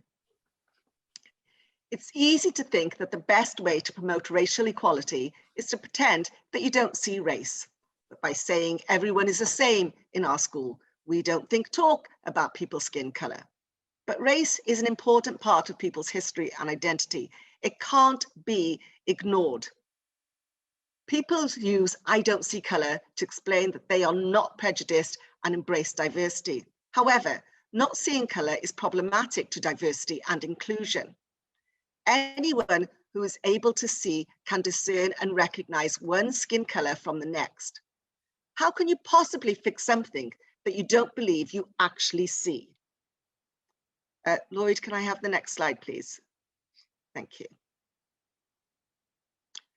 Colour blindness gives children the message that we don't see them, we don't hear them, and we don't understand them. Instead, we have a whole school Cynefin topic. Children research the heritage and history of the school community. We have a launch day and children and staff come dressed in their cultural clothes, and those are the photos from the launch day. Humanities and expressive arts, areas of learning and experience, are the drivers of the topic, with each class investigating a period of local history from the Industrial Revolution to the current day. Children investigate how and why people of different cultures settled in Cardiff Bay during each of these periods. The topic allows children to recognise and celebrate their own heritage and the multi-ethnic heritage of their community within Wales. Children have an increased awareness of the positive contributions their families and community have made to local and Welsh history. The topic provides children with opportunities to celebrate how the blend of different cultures within the community, including Welsh culture, contributes to a sense of belonging and Welshness. Next slide, please. Yeah. So really, from our point of view, we need to make diversity central to all our curriculum. It's not just a bolt-on, and make sure that the BAME history and achievements are taught all year round. It's not also just about a month in October. Question and adapt what you're teaching so your curriculum accurately represents Wales's diverse past and the curriculum we live in today. Cardiff Bay and the Butetown area has one of the oldest multi-ethnic communities in Europe. So next steps for us, for Mount Stewart, we're going to do some work with Rachel Clark, and we're trialling that for Cardiff. There are people out there to call on for help, call on BAME Wales for support and resources where needed. Anti-racism is a part of our school improvement plan. It's identified there. Our governors, our parents, our whole community are involved in that action. And call on your networks. Diolch. Thank you very much for listening. Thank you so much, Helen and Shubnam. As an alumni of Mount Stewart Primary School, I remember my days in the 70s being taught by Mrs. Betty Campbell, being walked by the hand to school by Mrs. Betty Campbell, and actually having a sense of conniving and community and a sense of wanting to belong, all of us having a presence in our curriculum. And I think we are all striving for what I now look back on in my own childhood experience. It's really fascinating to me that I was mentored by Mrs. Campbell throughout the start of my career in education and beyond. And I'm just about to introduce our next speaker. So Helen and Shubnam, thank you so much for the work that you've done. And I'm going to hand over to Rachel now. So I'd just like to introduce, I've got a little bit of a blurb because Rachel is doing so much. I'm so excited to have Rachel here as an esteemed colleague and dear friend. Rachel is a mother. She's a deputy head teacher, and she's the granddaughter of our first head teacher here, a black woman in Wales, her grandmum, Mrs. Betty Campbell. And, you know, her mum, Elaine, is also a phenomenal woman. She had fantastic work going on for many, many years, and she's a head teacher in London. You know, we don't have many teachers and head teachers coming from ME backgrounds here in Wales. So in 2019, 36,000 teachers-ish, 1,066 of them were coming from ME backgrounds only. You know, only 15 leaders now here in Wales coming from ME backgrounds. So we don't have enough. And what has changed actually since, you know, I experienced the wonderful leadership of Mrs. Betty Campbell. Rachel here has developed all sorts of strategies in her own work, in her own teaching, but she actually has a foot in Wales and a heart in Wales all the time while she's up in London.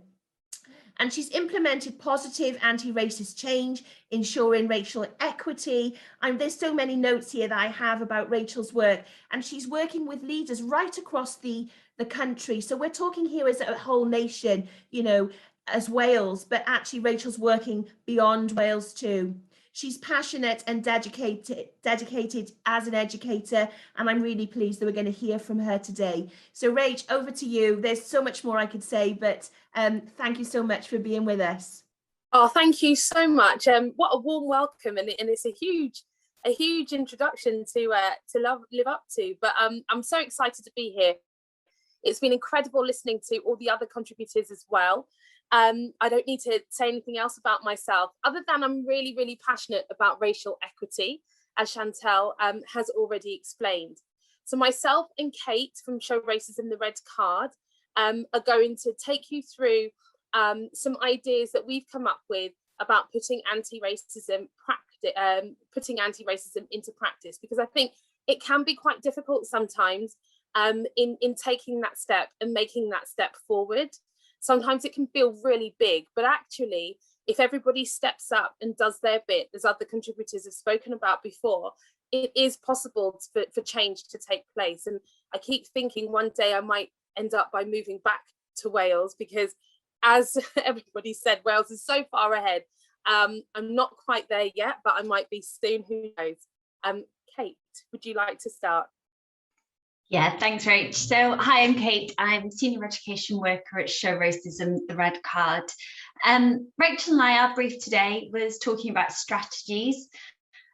I think before I start and before I go into that, it's really important to recognise Uso's personal testimony. I know for many people was deeply, deeply affecting. It's really important that we put the children at the focus of everything that we do, that we recognise that personal cost for children if they are experiencing racism within school, and it's something as a charity, as an organisation, we hear about a lot. We hear stories on a daily basis, but also the national cost that actually if we're allowing that racism to continue, we're letting those children suffer and not reach their potential. We're curbing their potential, but also curbing all the value that they would bring to everyone. So challenging racism is everyone's role and everyone's job.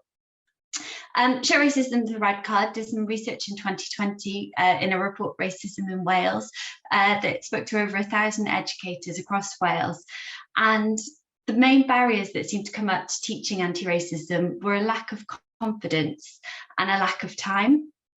Sadly, we're here to talk about strategies. There's not a one-size-fits-all magic solution that we're going to tell you do this, this, and this, and racism within school will be gone. It's not a tick list, it's not a check-off, but it goes back to those thought processes. It's not that one-off, all singing, all dancing scheme of work that means racism is gone. It's about actually how we can tweak that approach and widen our considerations. If we could go on to the next slide, that would be great, thank you. So as a practitioner, I'm quite, I like to do active anti-racism. So talking about starting with ourselves, I think is really important. So in our minds, everyone just imagine a letter A. Just picture a letter A in your mind. Now, for some of you, it might be lowercase. Some of you, it might be uppercase. Some it might be typed, some it might be handwritten. Some of you might have a small letter, a large letter. Some of you might have it in a colour. Some of you might picture it on a background.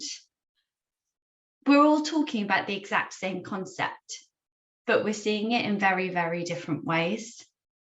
We might have been influenced by what we've seen on the screen. Some of you might have seen the letter A on there and gone, yep, that's my letter A. We might have been influenced by our own childhoods, the person who taught us to write. Maybe that was at home, maybe that was at school. We might be influenced by what we see in technology. We might be thinking of adverts. For some of us, it might be easy to picture that letter. For others, for example, if we have additional learning needs or different ways of thinking, it can be harder to hold that picture in our minds. We're thinking about the same thing, but we're seeing it very differently and we're experiencing it very differently. And it's rooted in different ideas and different things. And actually that concept carries through into every thought process that we have. We are both influenced, but we're also influencers. So when we're thinking about this, we're addressing this, we're recognizing our role as teachers, that we could be influencing those letter A's for our children as well. So it comes back to the way that we've learned to see the world and those within it. And that can have implications on our expectations, our attitudes, and our thought processes. Whether we intend it or not, that can sometimes have negative impact on children if they're not included within our worldview. Estin released a wellbeing report in 2019 that when they noted that teachers sometimes use language or resources that can have a negative impact on pupils' wellbeing or are inconsistent with messages that promote good health. Using resources that do not reflect the diversity of society can leave pupils from underrepresented groups feeling less valued as a result and risks perpetuating unhelpful stereotypes. It's really, really important that we're bearing that in mind within our teaching.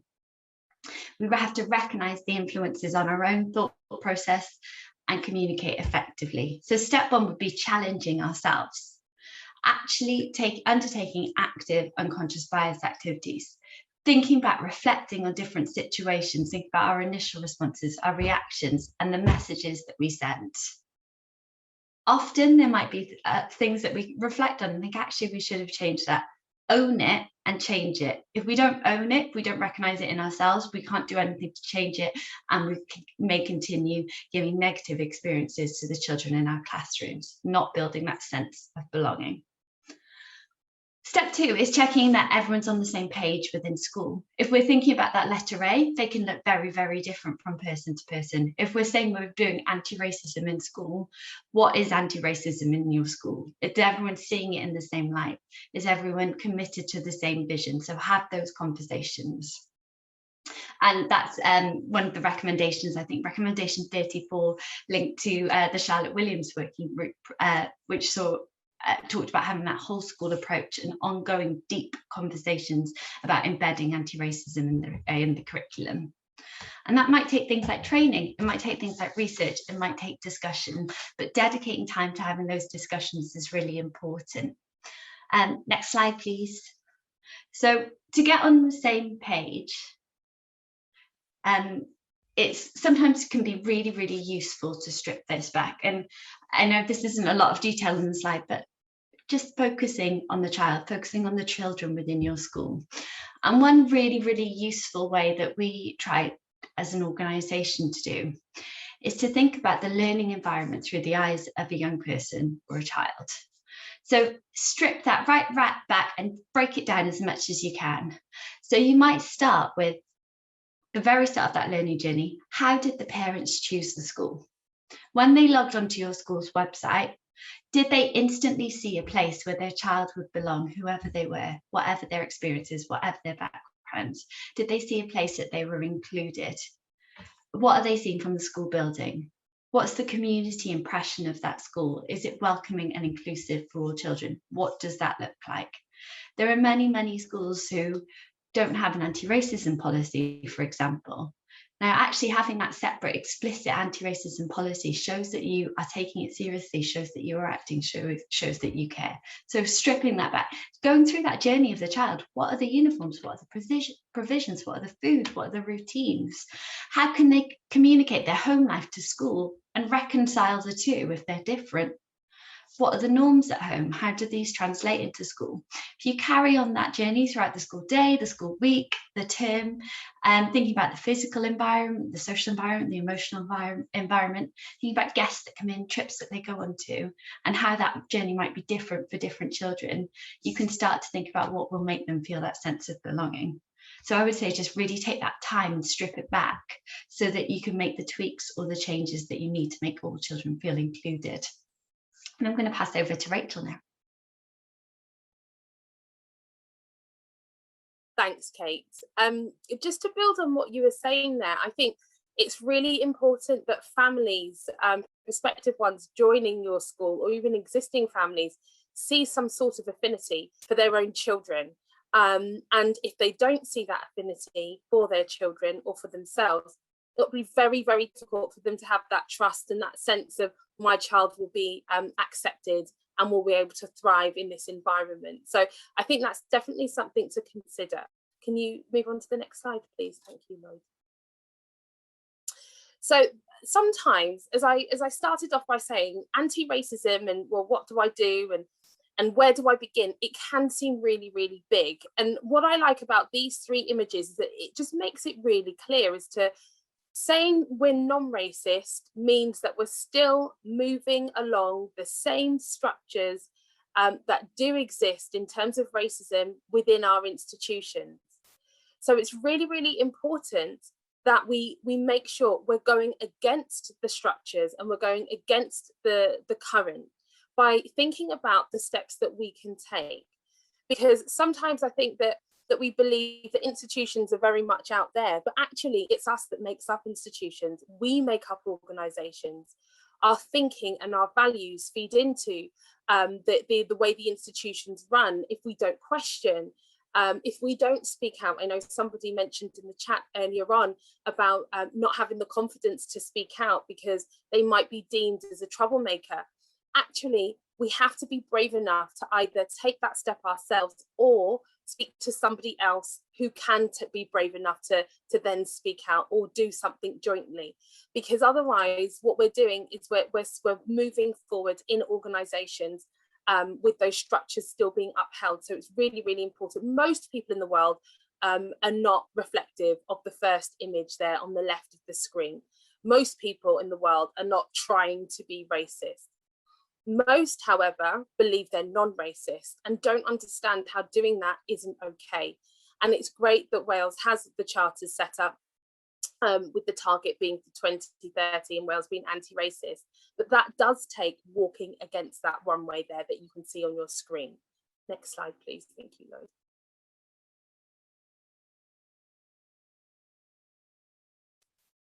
Next slide. Oh, thank you. As a leader, lots of people ask, oh, you know, what it's like, what is it like being a senior leader? You're Black. It's really hard, is the answer. I am walking on the shoulders of giants. Chantal spoke earlier on, my grandmother, my mother, my godmother, lots of other family members and close friends. I had the benefit and the privilege of seeing that's my version of normality, but it still has had its challenges along the way. And as a senior leader myself, I'm looking out as to what I can do to bridge together that gap, to make a pathway for other people of colour to reach their own potential. What everybody that I've spoken to who's interacted with my grandmother has spoken about over the years has been the belief she instilled in people and helping and supporting people to realise their potential within the local community that she lived in and worked in for years and years. Being that bridge and that middle part that's missing there as a leader, irrespective of your background, is really, really important.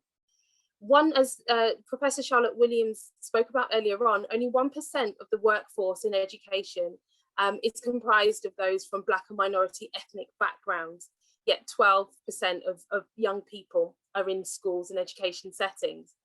So there's something not quite right here. And actually, I think leaders have to directly, consciously take steps to support the potential, the development and the growth in young teachers and the trainees who are coming into the workforce, and support them through mentoring in order to fulfill their potential. And if they choose to then move into leadership, then that's great too. Diversity there is being invited to the party, inclusion is being asked to dance, and belonging is dancing like no one is watching. It's great that in Wales, things have moved on. People are not doing the whole tick box one-off training sessions to say, oh, I've done diversity, and that's great, and that we need to keep moving forwards there. I'd like everybody on this call to think about inclusion now and how inclusive your spaces are. Are you still ticking boxes, or are you giving the people who are from various backgrounds the opportunity to support decision making, to support changes that take place, and moving forward from that into a sense of belonging? Often when I talk to other colleagues from minority backgrounds, that feeling and that sense of belonging is really difficult when you're in a senior position. It's really difficult to think that your voice is one that needs to be listened to or will be listened to. So as senior leaders, as classroom leaders of learning, how welcoming do you make those spaces for other members of staff? How do you show them that you are inclusive and that you are fostering a sense of belonging? Because I think it's this level of critique and self-reflection that needs to go in order to promote change. And that is supporting anti-racist practice. Thinking about what we can do to support the development of other staff members and to support this sense of belonging. Confidence and a lack of sense of belonging is the biggest limitation as to why we do not see representation as it should be in our classrooms and education settings, and definitely in leadership positions too. So please, please, please consider that. We can't thrive if we don't feel like belong. School culture is hugely important, and often it's the non-verbal signposts and signals and communication that speak a lot louder than the verbal. If you remember what I just said there on the previous slide, hardly anybody is outwardly racist and will outwardly say things. A lot goes under the radar through silence, through an absence of images, through an absence of creating this sense of belonging. So as leaders, it's my belief that we all have that duty to support everybody to feel this. Next slide, please. So there are a couple of things that I think that all organisations can do and all settings can do to support the development of this sense of belonging. Firstly, take the temperature. Look around your organisation. As Helen was talking about there from Mount Stewart, along with Shubnam, they've done a lot of work. They've asked lots of questions. They've spoken to people who work in that organisation to find out how things are really going. There's no point in thinking that things are going well on the one hand, when in the real world, everybody else feels something completely different. So definitely take that temperature. Have conversations with staff members. Lots of people said to me afterwards, after George Floyd's murder and the rise of the Black Lives Matter movement over here in the UK, oh, Rachel, you know, what do we do? How are people feeling? Go and ask people that you work with. You work with other people. Speak with them. Appreciate the fact that them recounting their own experiences can also be quite traumatic. But speak with them, find out And that's where you'll get a realistic picture of your organisation and be bold and brave and courageous enough to listen. There's no point in asking people what they think and then they tell you, and then you become very defensive and don't do anything with that organisation, with that discovery, because all will happen as a consequence is people won't feel safe enough to speak anymore, and they'll feel that there's no point. So definitely speak, but more importantly, listen. And lastly, before Dr. Sue takes over, please take care of your staff. Wellbeing is really important. We heard earlier on about the trauma of racism, the legacies of all of those traumas that might move into adulthood as well. So please be mindful of that. And lastly, I promise, I saw Hamilton last week, fantastic production there. And Hamilton speaks to another character and he says, if you don't stand for anything, what will you fall for? And I'd like everybody to take that with them, please. Please, please, please remember what you stand for and to remember what you will fight for and be prepared to be uncompromising about. Thank you. Thank you so much, Rachel and Kate. Diolch yn fawr. Thank you. Wise words there, and what better way to end than quoting Hamilton. I'm in awe. I'm in awe of that. So thank you so much, both. I'd like to introduce our next panelist now, who's also a legend. He's definitely a legend in Bute Town and in our Docklands community. Our next speaker is Abu Bakr Madden Al-Shabazz. He is the Black History Officer for Race Council Cymru's Black History 365 initiative, providing presentations, consultation and training for Welsh schools in Black African histories for pupils and teachers. He's also provided consultation for local authorities, third sector organisations in education and teacher training. And as I said, he's an all-round good guy. So I'm going to, without further ado, I'm going to introduce Abu Bakr. Thank you so much. Thank you very much for that, Dr. Susan, and thank you everybody for turning up. Right, my presentation is going to look at, it's an emotive summary. So I'm going to really wrap up what has been discussed this morning and how we can try to implement and apply that within our lives. So I'm going to hopefully be able to control the slides from this end. If not, okay, that's brilliant. So this is something which I ask teachers, parents, tutors, trainers. Do you teach the way the children learn, or do you expect them to learn the way you teach?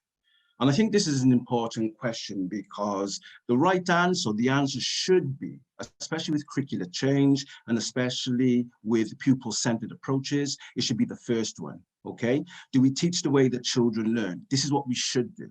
By doing this, what we're able to do is to ensure that we're centering the pupils within the educational experience. And not just that, it actually allows us to engage with them more effectively because we have knowledge of them. We have knowledge of their learning styles, their capabilities, their understandings.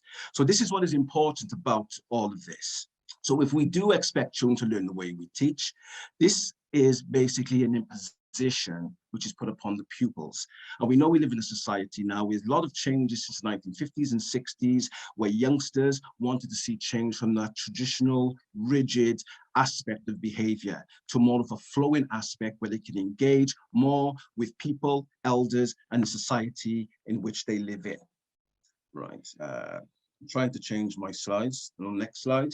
So, as Kate and Rachel have mentioned in their presentation, even though they never went through these are different types of racist practices within our institution, and there's many. And many of us in one form or another will fall into different types. So you've got interpersonal racism, ideological racism, internalized, structural, cultural, as well as systemic, scientific, and cultural. This is just some of them. This is what we have to understand. This is just some of them. Now, what I want to emphasize is before the mid-1990s, there was only one thing which is called racism. And all of a sudden, all these different, forms of understandings and different types of phrases was attached to racism. And a lot of us who were sociologists believe that this was done in order to give a perspective. But what has happened with people who have these small tendencies as far as racism is concerned, they seem to hide behind this. okay? So it's not me who's a racist, it's the structure, it's the system, it's scientific. This is what's happened. And these are the forms of defense mechanisms that we engage in sometimes within society, whether we are the perpetrators or the victims, or whether we are the innocent perpetrators without actually understanding and knowing what is taking place. And the reason why is because when we look at the whole aspect of racism in British society, one of the things that we become to realize is that there's this notion that racism ended. And what I'd like to ask, if racism ended in British society, I'd like you to write in the chat box, give me the day, the month, and the year, which politician, which policy was brought out in order to bring about that change, and how successful was that change, and when was it celebrated? Please give me the day, month, and year, because this is a notion that is going around and why a lot of us are putting our heads in the sand.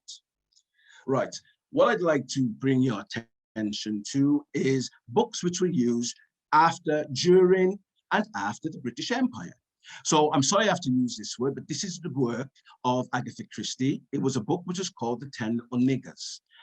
And the reason why I think this is important, because this book was written with children in mind, of offending young children. This book was in Welsh schools right up until the late 1980s. This was a book I was given to read in the early 1970s, and it was considered acceptable literature. Why? Because a great author wrote it, and it's in a book. And we're starting to see the same sort of messages said within the 21st century. And then we got the likes of Enid Blyden, you know, the three little gollywogs. This is the name they used to call people from the Asian community, who were Sikh, Hindus, or Muslim. So you can see where two groups who were considered black in the 1960s, 70s, and so on, where this was used within classrooms. And what the teachers were unaware of was that a lot of the children were going through this social learning theory, which was actually practicalized, whereby they would use these terminologies in the playgrounds. And when we used to go to teachers and ask them to intervene effectively, they would say, well, just ignore them. Sticks and stones will break your bones, but names will never hurt you. But we know in the 21st century, names do hurt. What are we doing as practitioners, as educators, when incidences like this are brought to our attention? Are we just dismissing it? Or are we actually trying to deal with the situation? So the reason why I want to bring this to our attention is let's have a look at what this book was saying back then. So this is Peter Fryer in his book. He says, in Enid Blyden's A Little Black Doll, first published in 1937 and reissued in 1965, a doll's black face is a feared stigma which has to be removed before this doll can be accepted by other toys. Remember, they're talking about children now. This is a pervasive and subliminal way of talking about children. The black doll has to suffer, act as a servant, meaning a slave, and undergo ritual purification with water. Once he has become pink instead of black, because you cannot become any other color if you're a person of color, okay? You cannot become white because you've been tainted, you've been contaminated. This is the small nuances that was in these children books within classrooms. Okay, and it goes on to say basically that the doll felt a little bit better because he's now no longer seen as different. But let's realize what was taking place in the 1960s and 70s and 80s and up until today, where children of color, whether they're black, red, yellow, or brown, are still trying to use bleach to bleach themselves. We know what's taking place in the adult world, so don't think that these works don't have a significant impact on the psychological and emotional development of our children, because we're not just dealing with the educational system as a cognitive development on content and examinations and assessments. We also have to see the educational system as trying to be more sophisticated in developing the youth in an emotional manner and a psychological manner, so they have self-worth of who they are and what they are. And this should be represented within the pedagogy. So I don't have much time. So let me go back because I've missed. So when we're looking at different forms, I'm not going to read through all this, but people still accept to a large extent racial prejudice. There's also racial discrimination. But the problem in the 21st century is the aspect of racism. And Robin DiAngelo talks about this aspect, that a lot of people from the dominant culture talk about, well, I was taught not to be racist. No, you were told, you weren't taught. It's not in the curriculum. It wasn't a curriculum when I was there. It wasn't in the curriculum when my parents were in the curriculum in Jamaica, because it was a British system. And it was certainly not in the curriculum when my children were there. And I have a 12-year-old son in the curriculum now. It's not there, and it wasn't there with his older siblings either.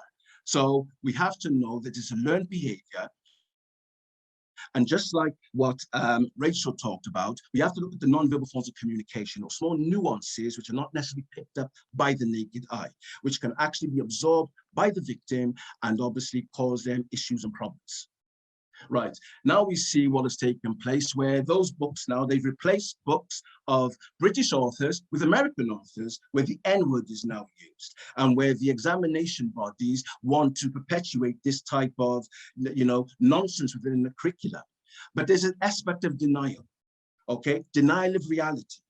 That racism doesn't exist anymore, we've moved on, perceptual distortion. Okay, they don't say the N-word with this book. I did interviews with students in Newport looking at this particular literature, and they were sometimes forced by the teachers to go back and don't say the N-word, go and say the word what it says. Why are we using this type of literature in the 21st century? It's supposed to have moved on.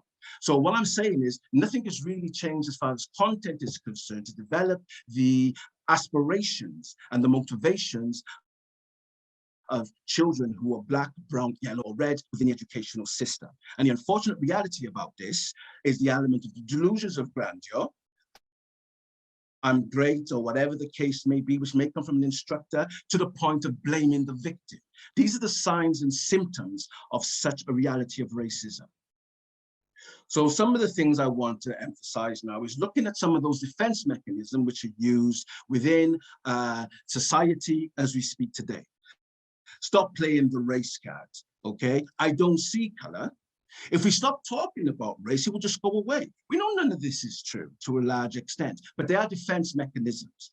Defense mechanisms is a psychological term which means they are strategies that are used to reduce different forms of anxieties, different forms of uncomfortability. And this must be recognized within the holistic aspects of the reasonings when it comes to different sorts of approaches that are being used within the educational system. So if you could just give me 1 minute, because my 10 minutes is up, let me just finish off these slides, summarize them, and bring about some content. So these are just other names or other phrases which are used, stop making excuses, you blame the West for everything, and so on and so forth. So all I'm trying to emphasize here that these are just defense mechanisms which are used sometimes to dismiss the reality of what's really going on. We have to understand that racism is live and kicking. It's upsetting. It destroys the moral compass of people, lack of self-esteem, lack of confidence, lack of self-worth, and all these different types of things. So don't just look that words can reduce a person to an object. And to excuse ourselves or the people who are perpetrators by using these terminologies is not intervening effectively in the reality of what is taking place within the educational system. So on the 19th of March, okay, all 51 recommendations was passed. I was part of the working group with Professor Charlotte and Chantel and a few other people, and we looked at the holistic aspect of education, not just pedagogy, andragogy, curriculum content. We looked at institutional aspects as well, and we looked at the full representation of different groups of people. And the EWC had put out a report approximately in 2019, looking at the stats of the amount of teachers which are employed. It's up to approximately 37,000 now. But as you can see there, you can see, the lack of BAME representation, okay, within the educational system. Obviously, it's increased slightly, but if 62 people who consider themselves black throughout the whole of Wales is part of that teaching demography, more needs to be done. You can see about the aspect of people who are mixed race as well as mixed ethnic in their categories, and so on and so forth. And you can see the representation amongst Asian people, which is also on the right-hand side. So the statistics are there. More needs to be done in the educational system because there's an element of group closure that seems to persist and exist within the educational system. So I'm going to finish on this slide. Looking at group closure, okay, is a way of people closing their ranks. And as sociologists, we look at different institutions, hegemonic structures. And this is why I say to you, does your institution look like this glass here, which is full, which is white, right to the top? There's still room for people to get in.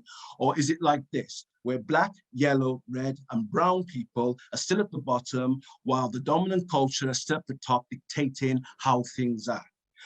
What hegemonic structure is based upon? The element of group closure. It either is there to restrict or to exclude.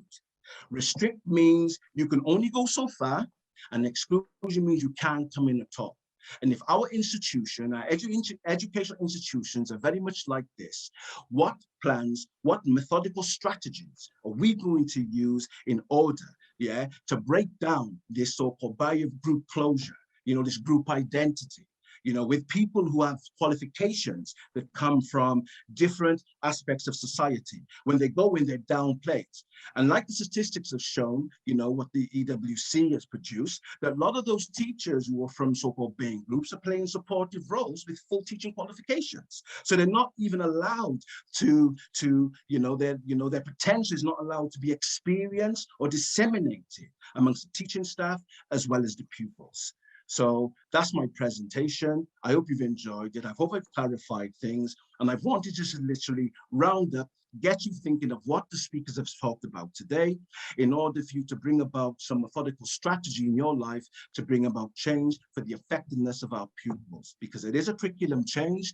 Black, Asian, minority ethnic history is going to be part of that experience as well as their heritage, etc. And we're going to have to work collectively to bring about change because our children are supposed to be leaving with not just high grades, with emotional as well as psychological security. And that's what the new curriculum must do. Thank you very much. Diolch yn fawr. Thank you so much, Abu Bakr. Always a complete pleasure to listen to you, to hear your wisdom and your knowledge, and absolutely agree. This is a joint endeavour going forward, and we need to work collectively and look at how we do that. So thank you so much, diolch yn fawr. Okay, so we've got Chantel and I now are doing a little bit of a double act, and we're going to, I can't actually see the slides because I can take this one because we don't want to keep you too long. No, we won't keep you very long because we've got lots of questions going into the Q&A. We just wanted to draw your attention to many reports that have come out in the last year.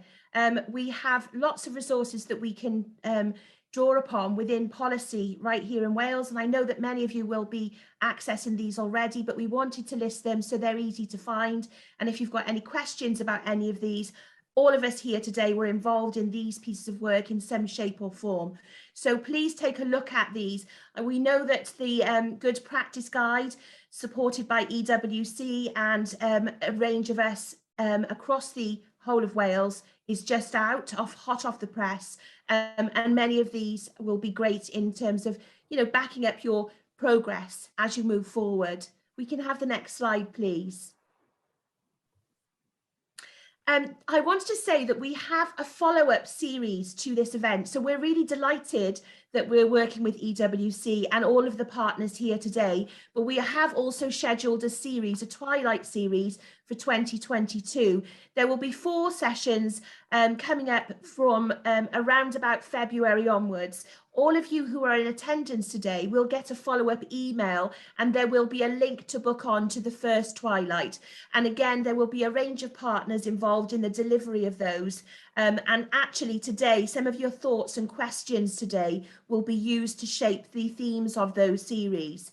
I also want to draw your attention to a fantastic project that we have backing from via the Welsh Government. So we've heard so much today about the need for training, the need for cultural change through professional learning, through self-inquiry, through whole school approaches and whole nation approach.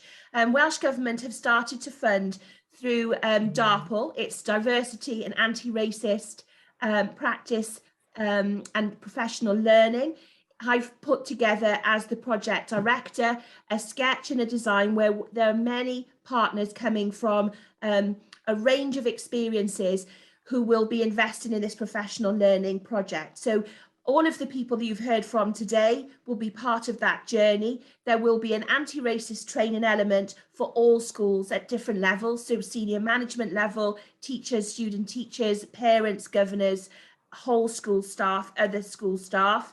There will be curriculum resources. We have a research strand, we have an EdD, a professional doctorate, which is funded within this project. And it's really exciting that we have a coalition of professional experience, lived experience, and, you know, it's a really joined voice. There's going to be many teachers involved who are coming from diverse backgrounds, who will be involved in the delivery and the peer review of those developing resources. So we're really excited. We don't have a logo yet, we don't have the platform yet, but it's coming up. So watch out for it in the new year, please. Thank you so much, Chantal, for sharing what work is going on at the moment. Okay, so could I ask all of our panelists now to put on their cameras, please, because we've come to the Q&A part. So Chantal and I will aim to field the questions, and thank you everybody in the audience for your very insightful and thought-provoking questions. So I think basically Shannon and I will do a double act. I'll ask the first question, and I think basically panel members, if you feel this is something that you would like to comment on, please do, and we'll kind of go like that. We have got about 20 minutes for the Q&A, so please, audience, continue to pop your questions into the chat for us, and then at 25 past, then Chantal and I will just round up the conference and say goodbye. So we've got 20 minutes now for the Q&A. So if I kick off with the first question, panel. So the first question, and apologies, I'm not sure who this question is from. I haven't got the name of the person asking the questions, but thank you to everyone for posing the questions to the panel. So the first question then we have is this one. Is the problem that BAME teachers are not being employed, or that BAME people are not applying for or being accepted on teacher education courses? So that's our first question. So Rachel. Thank you. I think it's both. I would say it's both.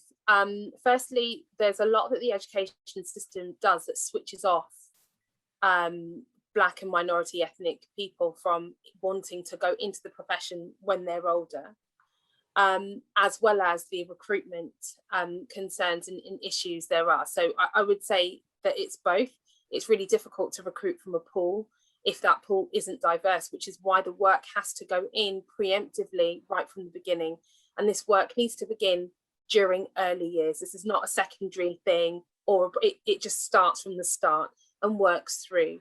To support people to have that sense of self and that sense of belonging that I was talking about before, in order to then for that to come through into careers. But lots of young people who are from non-white backgrounds don't see education for them because they haven't seen non-white teachers and leaders in schools. So it's both. Okay, thank you, Rachel. Anybody else like to come in on that? Yeah, I'd like to come in on that. Yeah, in Wales specifically, because I'm a teacher trainer, what I seem to find as a teacher trainer, I seem to find a lot of representation, diversity on the initial teacher training programs, you know, the PGC programs, the PSET programs, but I don't see that representation flowing into the schools. And it's unfortunate that the educational system in Wales specifically, they will take money off people from BAME communities but not employ them. Many of them are reduced down to become teaching assistants. They're working through agencies. Some of them got to open up their own training companies. That is the reality for many. And I'm meeting more and more people from BAME communities who've had teaching qualifications for 15 years, 20 years, who cannot get into school except as agency work. So more needs to be done. You know, like I mentioned in my presentation, there's an element of group closure there, you know, and that needs to be more diverse. They need to look at those type of people who've been represented, you know, on application forms and putting them in. Even in Wales, I can't remember the study, but there was a study which was done where a person, all they did was change their name, and they had the same qualifications, and their European name was selected and their foreign name wasn't selected. You know, that's another thing of funneling certain people into these roles. And I don't think the education system generally is doing enough to try to attract, you know, that BAME representation to come into the schools, especially in a lot of the rural areas where there's this belief that everything is okay up here, we don't have a color problem, you know, and all those are the type of thing. It's just them putting their head in the sand. So I think that more needs to be done. And this is something that the working group with Professor Charlotte Williams was actually discussing about the lack of representation and what the issues and problems are. Because we are producing a lot of BAME teachers, they're just not getting into the schools. Okay, thank you so much, Abu Bakr. Chantal, would you like to answer the next question? Yes. Sorry, ask the next question. Yes, it's a two-part question. Again, we don't have the names of people who posed the questions.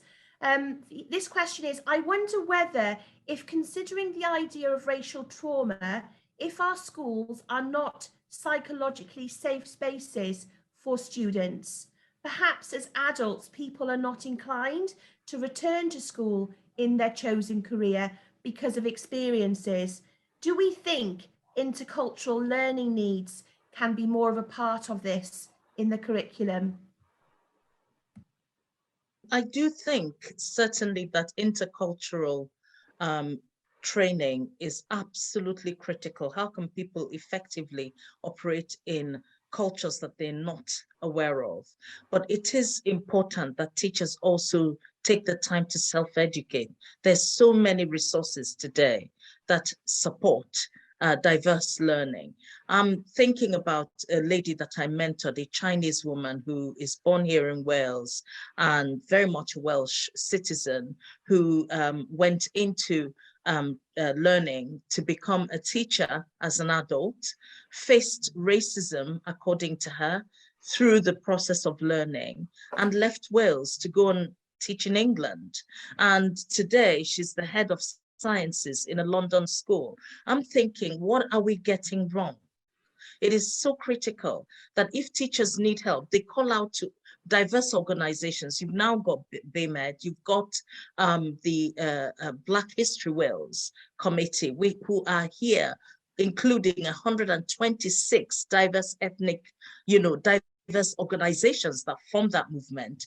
There's so many people who can help you. Look at some of the links that we shared earlier. Please don't struggle alone. Somebody's here to help. Thank you so much, Uzo. I've got a question here for EWC. It's just come in, actually. So Bethan, I wonder if you or Hayden would like to answer this one. It says, how does EWC plan to address some of the recruitment barriers that prevent greater diversity in the educational workforce? For example, governing bodies in schools who are not representative in the first place. Hayden, do you want me to start on this and then hand over to you? Yeah, please. In terms of the recruitment barriers, I mentioned earlier in the presentation that we are partnering with a number of organisations to work to or support organisations to address this. Now, this isn't something that we're able to change immediately. It will take time and it will take work, but we are looking to support our providers with this. In terms of representation on governing bodies, that's probably slightly outside our remit, but Hayden, I don't know if there's anything you want to add to that there. Beth, yeah, just a couple of things to add. I think most in the room will know that we're pleased to be working with Welsh Government to promote careers in all of the education professions. So I think there's certainly work we can do there in terms of raising awareness And in that work, albeit it's at early stages, we have identified that we think that promotional activity should be targeted.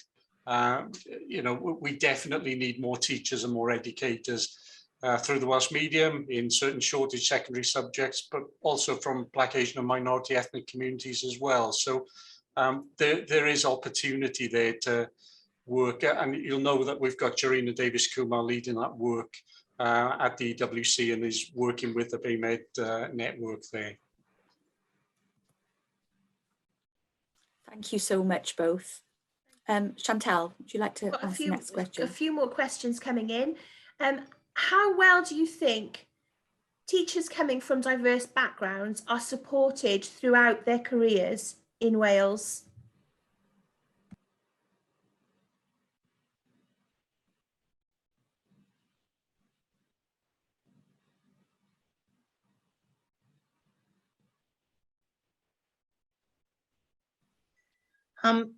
So is it okay to speak, Suzanne? Yes, please.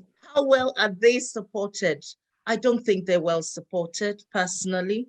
I mean, it is tough enough having to deal with the behaviors of so many learners and so many young people who come from diverse ethnic backgrounds who have been conditioned with concepts of racist ideologies. You're dealing with that. You're dealing with the curriculum. You're dealing with all the paperwork. You're also dealing with racism that you're facing as a Black and possibly only Black person, only Black teacher in the school. I think more concerted effort need to be put into understanding that the cultural challenges externally and internally that educators are facing, Black, Asian and minority ethnic people are facing as educators is phenomenal.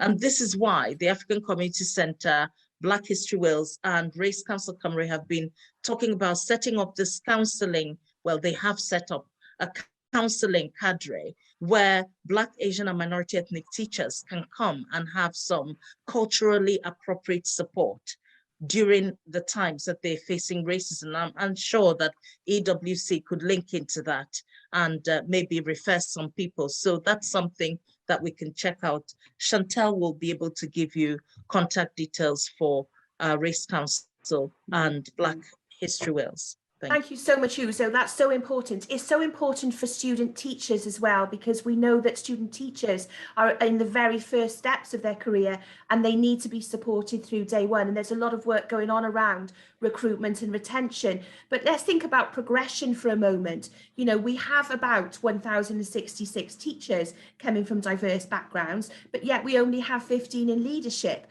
So how can we think about the progression to them? That's something that we need to think about. I don't want to take up too much time with Q&A because I know we've got more questions, but we know from the conversations that we had with 68 participants, with teachers talking to us about their experiences in Wales, some of those interviews were 2 hours long. They'd never spoken to any of their colleagues. They only had spoken to their partners and parents and families about these experiences. And what they're saying is they are hitting ceilings that are concrete and they can't get the higher level leadership roles. And yet some of their skills are being used in leadership ways. So it's something that we need to think about in terms of recruitment, retention and progression in support. And everyday support, like Uzo has flagged, we'll try and link some of those. And we want to, you know, in our future events to link more with other partners. So I work with Uzo on other projects like Black History Wales 365 and Race Council Cymru have a range of amazing things that HEIs and schools can tap into. Sue, more questions? Thank you so much, Shan. Yes, I've got another. This is a good one actually, and I'm going to pose this one to Rachel and Sathnam because it's got an English dynamic, and that the person is asking: is there any way you can influence the English government in relation to so we're kind of leading the, I think we are leading the way in Wales. So guys, what do you think about that one? I tried. So a couple of, I'll keep trying and knocking at the door.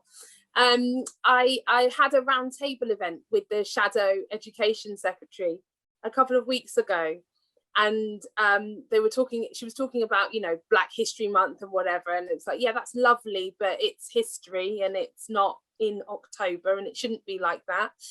And she found it really difficult to see, and other members that she had there found it difficult to see as well. And it's really, really worrying, because we've got the government that we have in terms of the UK government. The opposition should find it very easy to come in, and unfortunately nobody can talk about what they stand for in terms of anti-racism. There was a lot of discussion about free resources being put together, and so I just spoke about the work that Wales is doing, and the fact that Welsh government have got behind that work and they're funding it, and we've got to move beyond the expectation of everybody doing this work for free, because it's emotionally draining, it's psychologically draining. We've listened and heard about a couple of the scarring in terms of mental health that racism and the legacies of that have on people. But there is no answer at the moment from either side, it seems. So I'm trying, keep going. Don't know Keep what you on think. keeping on. Thank you so much, Rachel. Satman, what do you think about that? Yeah, I mean, the situation is really bad in England and, you know, the national government. We've had two massive racist scandals in my lifetime, Stephen Lawrence and Windrush. The inquiries for both concluded we need to teach empire better and colonialism in our schoolrooms, but it still is not happening. And I wouldn't blame it if people just want to despair, but actually I think there's massive change happening on a grassroots level. I think kids are turning up in classes and saying to their history teachers, tell me about British Empire, tell me about slavery. And this is the most racially diverse generation in British history. And the government can fight it, but I think they're ultimately going to lose. There was a YouGov survey done the other day, which found that 75% of British people think it's a good idea to teach colonialism and slavery in our schools. That's really high. So I think the public are behind it, young people are behind it. The government might not be at the moment, but they can't fight it forever. Yeah, exactly. And I think, you know, that kind of collective forgetting can't go on, can it? I think, as you've you know, very eloquently said, we need to learn about empire. I'm learning. I don't know everything. I'm still learning. And I know Abu Bakr, he does lots of work to educate youngsters in his Saturday morning schools. So yeah, it's just, you know, keep on keeping on. I kind of keep on saying that, but that's really all we can do. Okay, thank you both. Shan, would you like to ask the next question?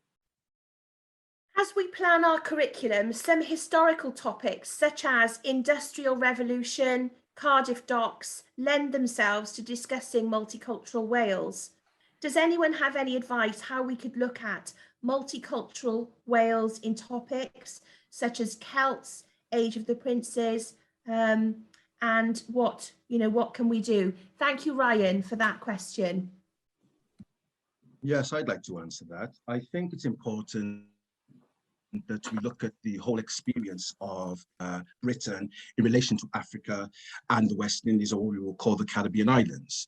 Now, Winston Churchill said in the latter part of the 1920s, if it wasn't for the Caribbean islands, we would never have had an industrial revolution. It's what he said.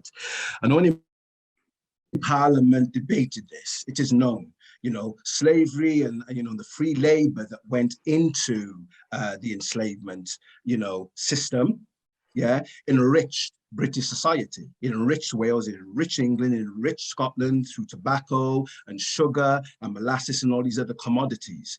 And we shouldn't be able to downplay those aspects. I think the missing link when we look at industrialization is they're not bringing in the slave narrative of the hard-working, skilled workers that produce that economy within Britain. And I think that is something that needs to be addressed when we're looking at the economy. We know the banking institutions like Barclays and Lloyds and HSBC are direct products of enslavement. So we need to look at those aspects as well, those economic institutions. So all that should feed in and diversify that element of British society. As far as Celtic history is concerned, etc., that is something I've been trying to look for curricular change for the last 30 years, and I've also argued that this needs to be done. I don't think that Welsh people, as an example, know enough about their past. They seem to, you know, the curriculum which they seem to get from England, it looked at the establishment of England okay, Norman invasion, you know, the Anglo-Saxon invasion, you know, and so on and so forth. And I think there needs to be more centering so Welsh people know their own history, you know, such as Boadicea or Boudica. You know, she was a Welsh-speaking woman, you know, one of the greatest Celtic leaders. Most Welsh people don't even know that, you know, because they think England has always existed. So I think that needs to be part of the experience, because the whole point of the Welsh Assembly government looking for curricular change was because the national curriculum omits the Welsh experience, irrespective of whether we live in Wales as minority groups or so-called minority groups, or people who are from the dominant culture. And that was the whole point of centering a people in their culture, heritage, and their past, in order for them to feel proud about themselves, but also to understand the contemporary society they lived in and how we got to where we got to. And that is something I know that many historians are looking to try to diversify and change within the new curriculum. So it is a process and a mechanism that some educators who have this knowledge are looking to implement within the Welsh curriculum. Lovely. Thank you so much, Abu Bakr, for that. We've got one last question, and then Chantal and I will do the closing remarks. This one is another good one. This person says, we can't embrace diversity without recognising the disparity. Any resource recommendations, books or articles that anybody can suggest? And this person says, I love being reminded of the Arabic origins of algebra in maths. I'm going to give a suggestion. I would recommend to all educators, if you haven't already read it, is David Olusoga's book for young learners, which is called Black and British, an Illustrated History. It should be by your bedside to read every night before you go to bed. And basically that tells you about when Black people have been in Britain. Thank you, Shubs. You knew I was going to mention David Olusoga, didn't you? Thanks. That Black people have been in Britain since the Roman times. And I think going forward in Wales, what we need to do, and I've said this to many people, and again, we're doing this via BayMed Wales, we're looking at our own histories from our own families. So this is something that we're doing. We've got a book celebrating our ancestors, basically, that we're working on at the moment. So hopefully that'll be, I don't think it'll be as best-selling as David Olusoga's books, but you never know. Okay, so I think that Shan and I are probably, did I ask, sorry, I forgot to ask the question. I got carried away there. So what sort of, anybody got any recommendations of any resources? Yeah, I would heartily recommend Robert Winder's book, Bloody Foreigners. It's such a great idea. It explains how Britain has been created by waves of migration. We might think immigration is something that happened in post-war Britain, but it goes back millennia and really provides some lessons. I wish the government would read it, but I really recommend that. So Robert Winder, Bloody Foreigners. Thank you so much, Sathnam. Anybody else got anything? Kate? Sorry, Sue, mine isn't a recommendation as such, but it's just remembering that the children is such a rich resource within themselves that actually sometimes it's giving space. So just saying, what have you heard? What have you seen? What's important to you? And they bring up so much that is on TikTok, it's on gaming websites, it's the places that we as adults probably wouldn't necessarily look, but actually giving them that space in the classroom to just lead the conversation and being pupil-led there is something that has so much impact. So I'd definitely say that. Yeah, absolutely, hearing you on that one. Thank you. One more and then we'll go to the close. What I would like Abu Bakr. say, what I would like to say, I'm not going to make any recommendation for books, but what I would recommend is for teachers, tutors, trainers, if they're going to read anything looking at diversity, etc., please trust and go to people from these communities. Too many times what we're seeing is that a lot of people looking at, Black, Asian, minority, ethnic perspectives, and they go into white authors, European authors, and they're not necessarily being fair. They're not really centering themselves in a lived experience, It's more done from an observational perspective. But what I would encourage tutors and teachers to do, read books by the people who've gone through that lived experience to get a better understanding, because that's one of the main problems we're finding with people who think You know, they know a lot about this issue because they've read, you know, authors that come from their own communities who've never lived, never been educated by us, never interacted with us, never been our work colleagues, and they're supposed to be the experts. And this is totally unfair. So this is what I would advise people to do. Absolutely. Thank you so much, Abu Bakr. And of course, I will big up Satnam Sanghera again and his wonderful work. So I'm sure you're going to have lots of people reading your work after this conference. I'm watching your TV programme, which is on Channel 4 on this Saturday, number 2. Lovely, thank you. Okay, so Shan, oh, she's gone off my screen. Shan and I are going to do the closing remarks now. So Shan, would you like to go first? I just wanted to say how heart-gripping today has been, how there's so much to think about, and thank you so much to all of the speakers who brought so much to the room today. I'm already thinking that we need a 2 or 3 day event next, but we have the series coming up. And just to sum up some of the things that I picked out, there are so many, and we can't keep you forever, but you know, Charlotte started us talking about the battle, and really actually the battle is large. However, the batons are over to you now. You know, what is it that you can do to be an active agent in this change? We need to be open to learning. We need to be proactive, and we've got to give it our best shot here in Wales. So we know that we're fearful, that we're uncertain and all of these things, but actually we can be through training and cultural change, through the professional learning that's going to be coming, and that we can do ourselves right now through, you know, self-inquiry, having conversations like Rachel was talking about, thinking about, you know, if you don't stand for anything, you know, what are you going to fall for? Really investigating our own practice and those with others as a whole school. That will help us as a whole nation. So I'd just like to thank you so much. You know, as a mother to mother, Professor Uzo just actually tore my heart out today, because my sons went through some similar experiences in their own schooling, and actually in a tenacious way have turned that into really positive life learning experiences. You know, Uzo called to all teachers to become completely aware, and there's so many of you here today, but really being completely aware of what's going on around us. You know, Sathnam's work was absolutely inspiring. It was fantastic to hear from Helen and Shubnam and Kate. Thank you everyone at EWC. A big up to Jarina. She was our student in her undergrad days. You know, she's working with us now. Big up Jarina. Thank you so much behind the scenes, the magicians, Lloyd and Jess, who've made this happen with us.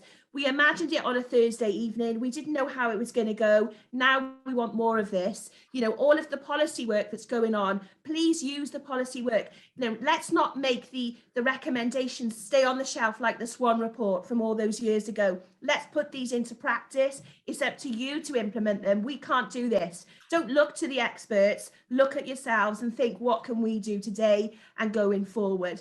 Thanks so much. I'm emotional, and She's emotional. I'm gonna very briefly just say thank you to everyone. It's been an absolute pleasure. Thank you to all the guys at EWC behind the scenes for getting us to this space. We will be back. 2 things I'm going to just end on. One of them, somebody said about courage over comfort. This is not easy work. This is heart-gripping work. This is hard work. It's not a quick fix. We've still got a long way to go.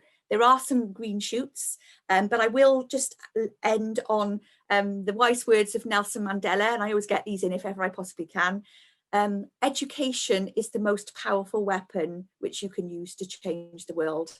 I think we're changing the world in Wales. England next, maybe. Thank you, everyone. Diolch yn fawr. It's been a pleasure. Thank you. Thank you so much.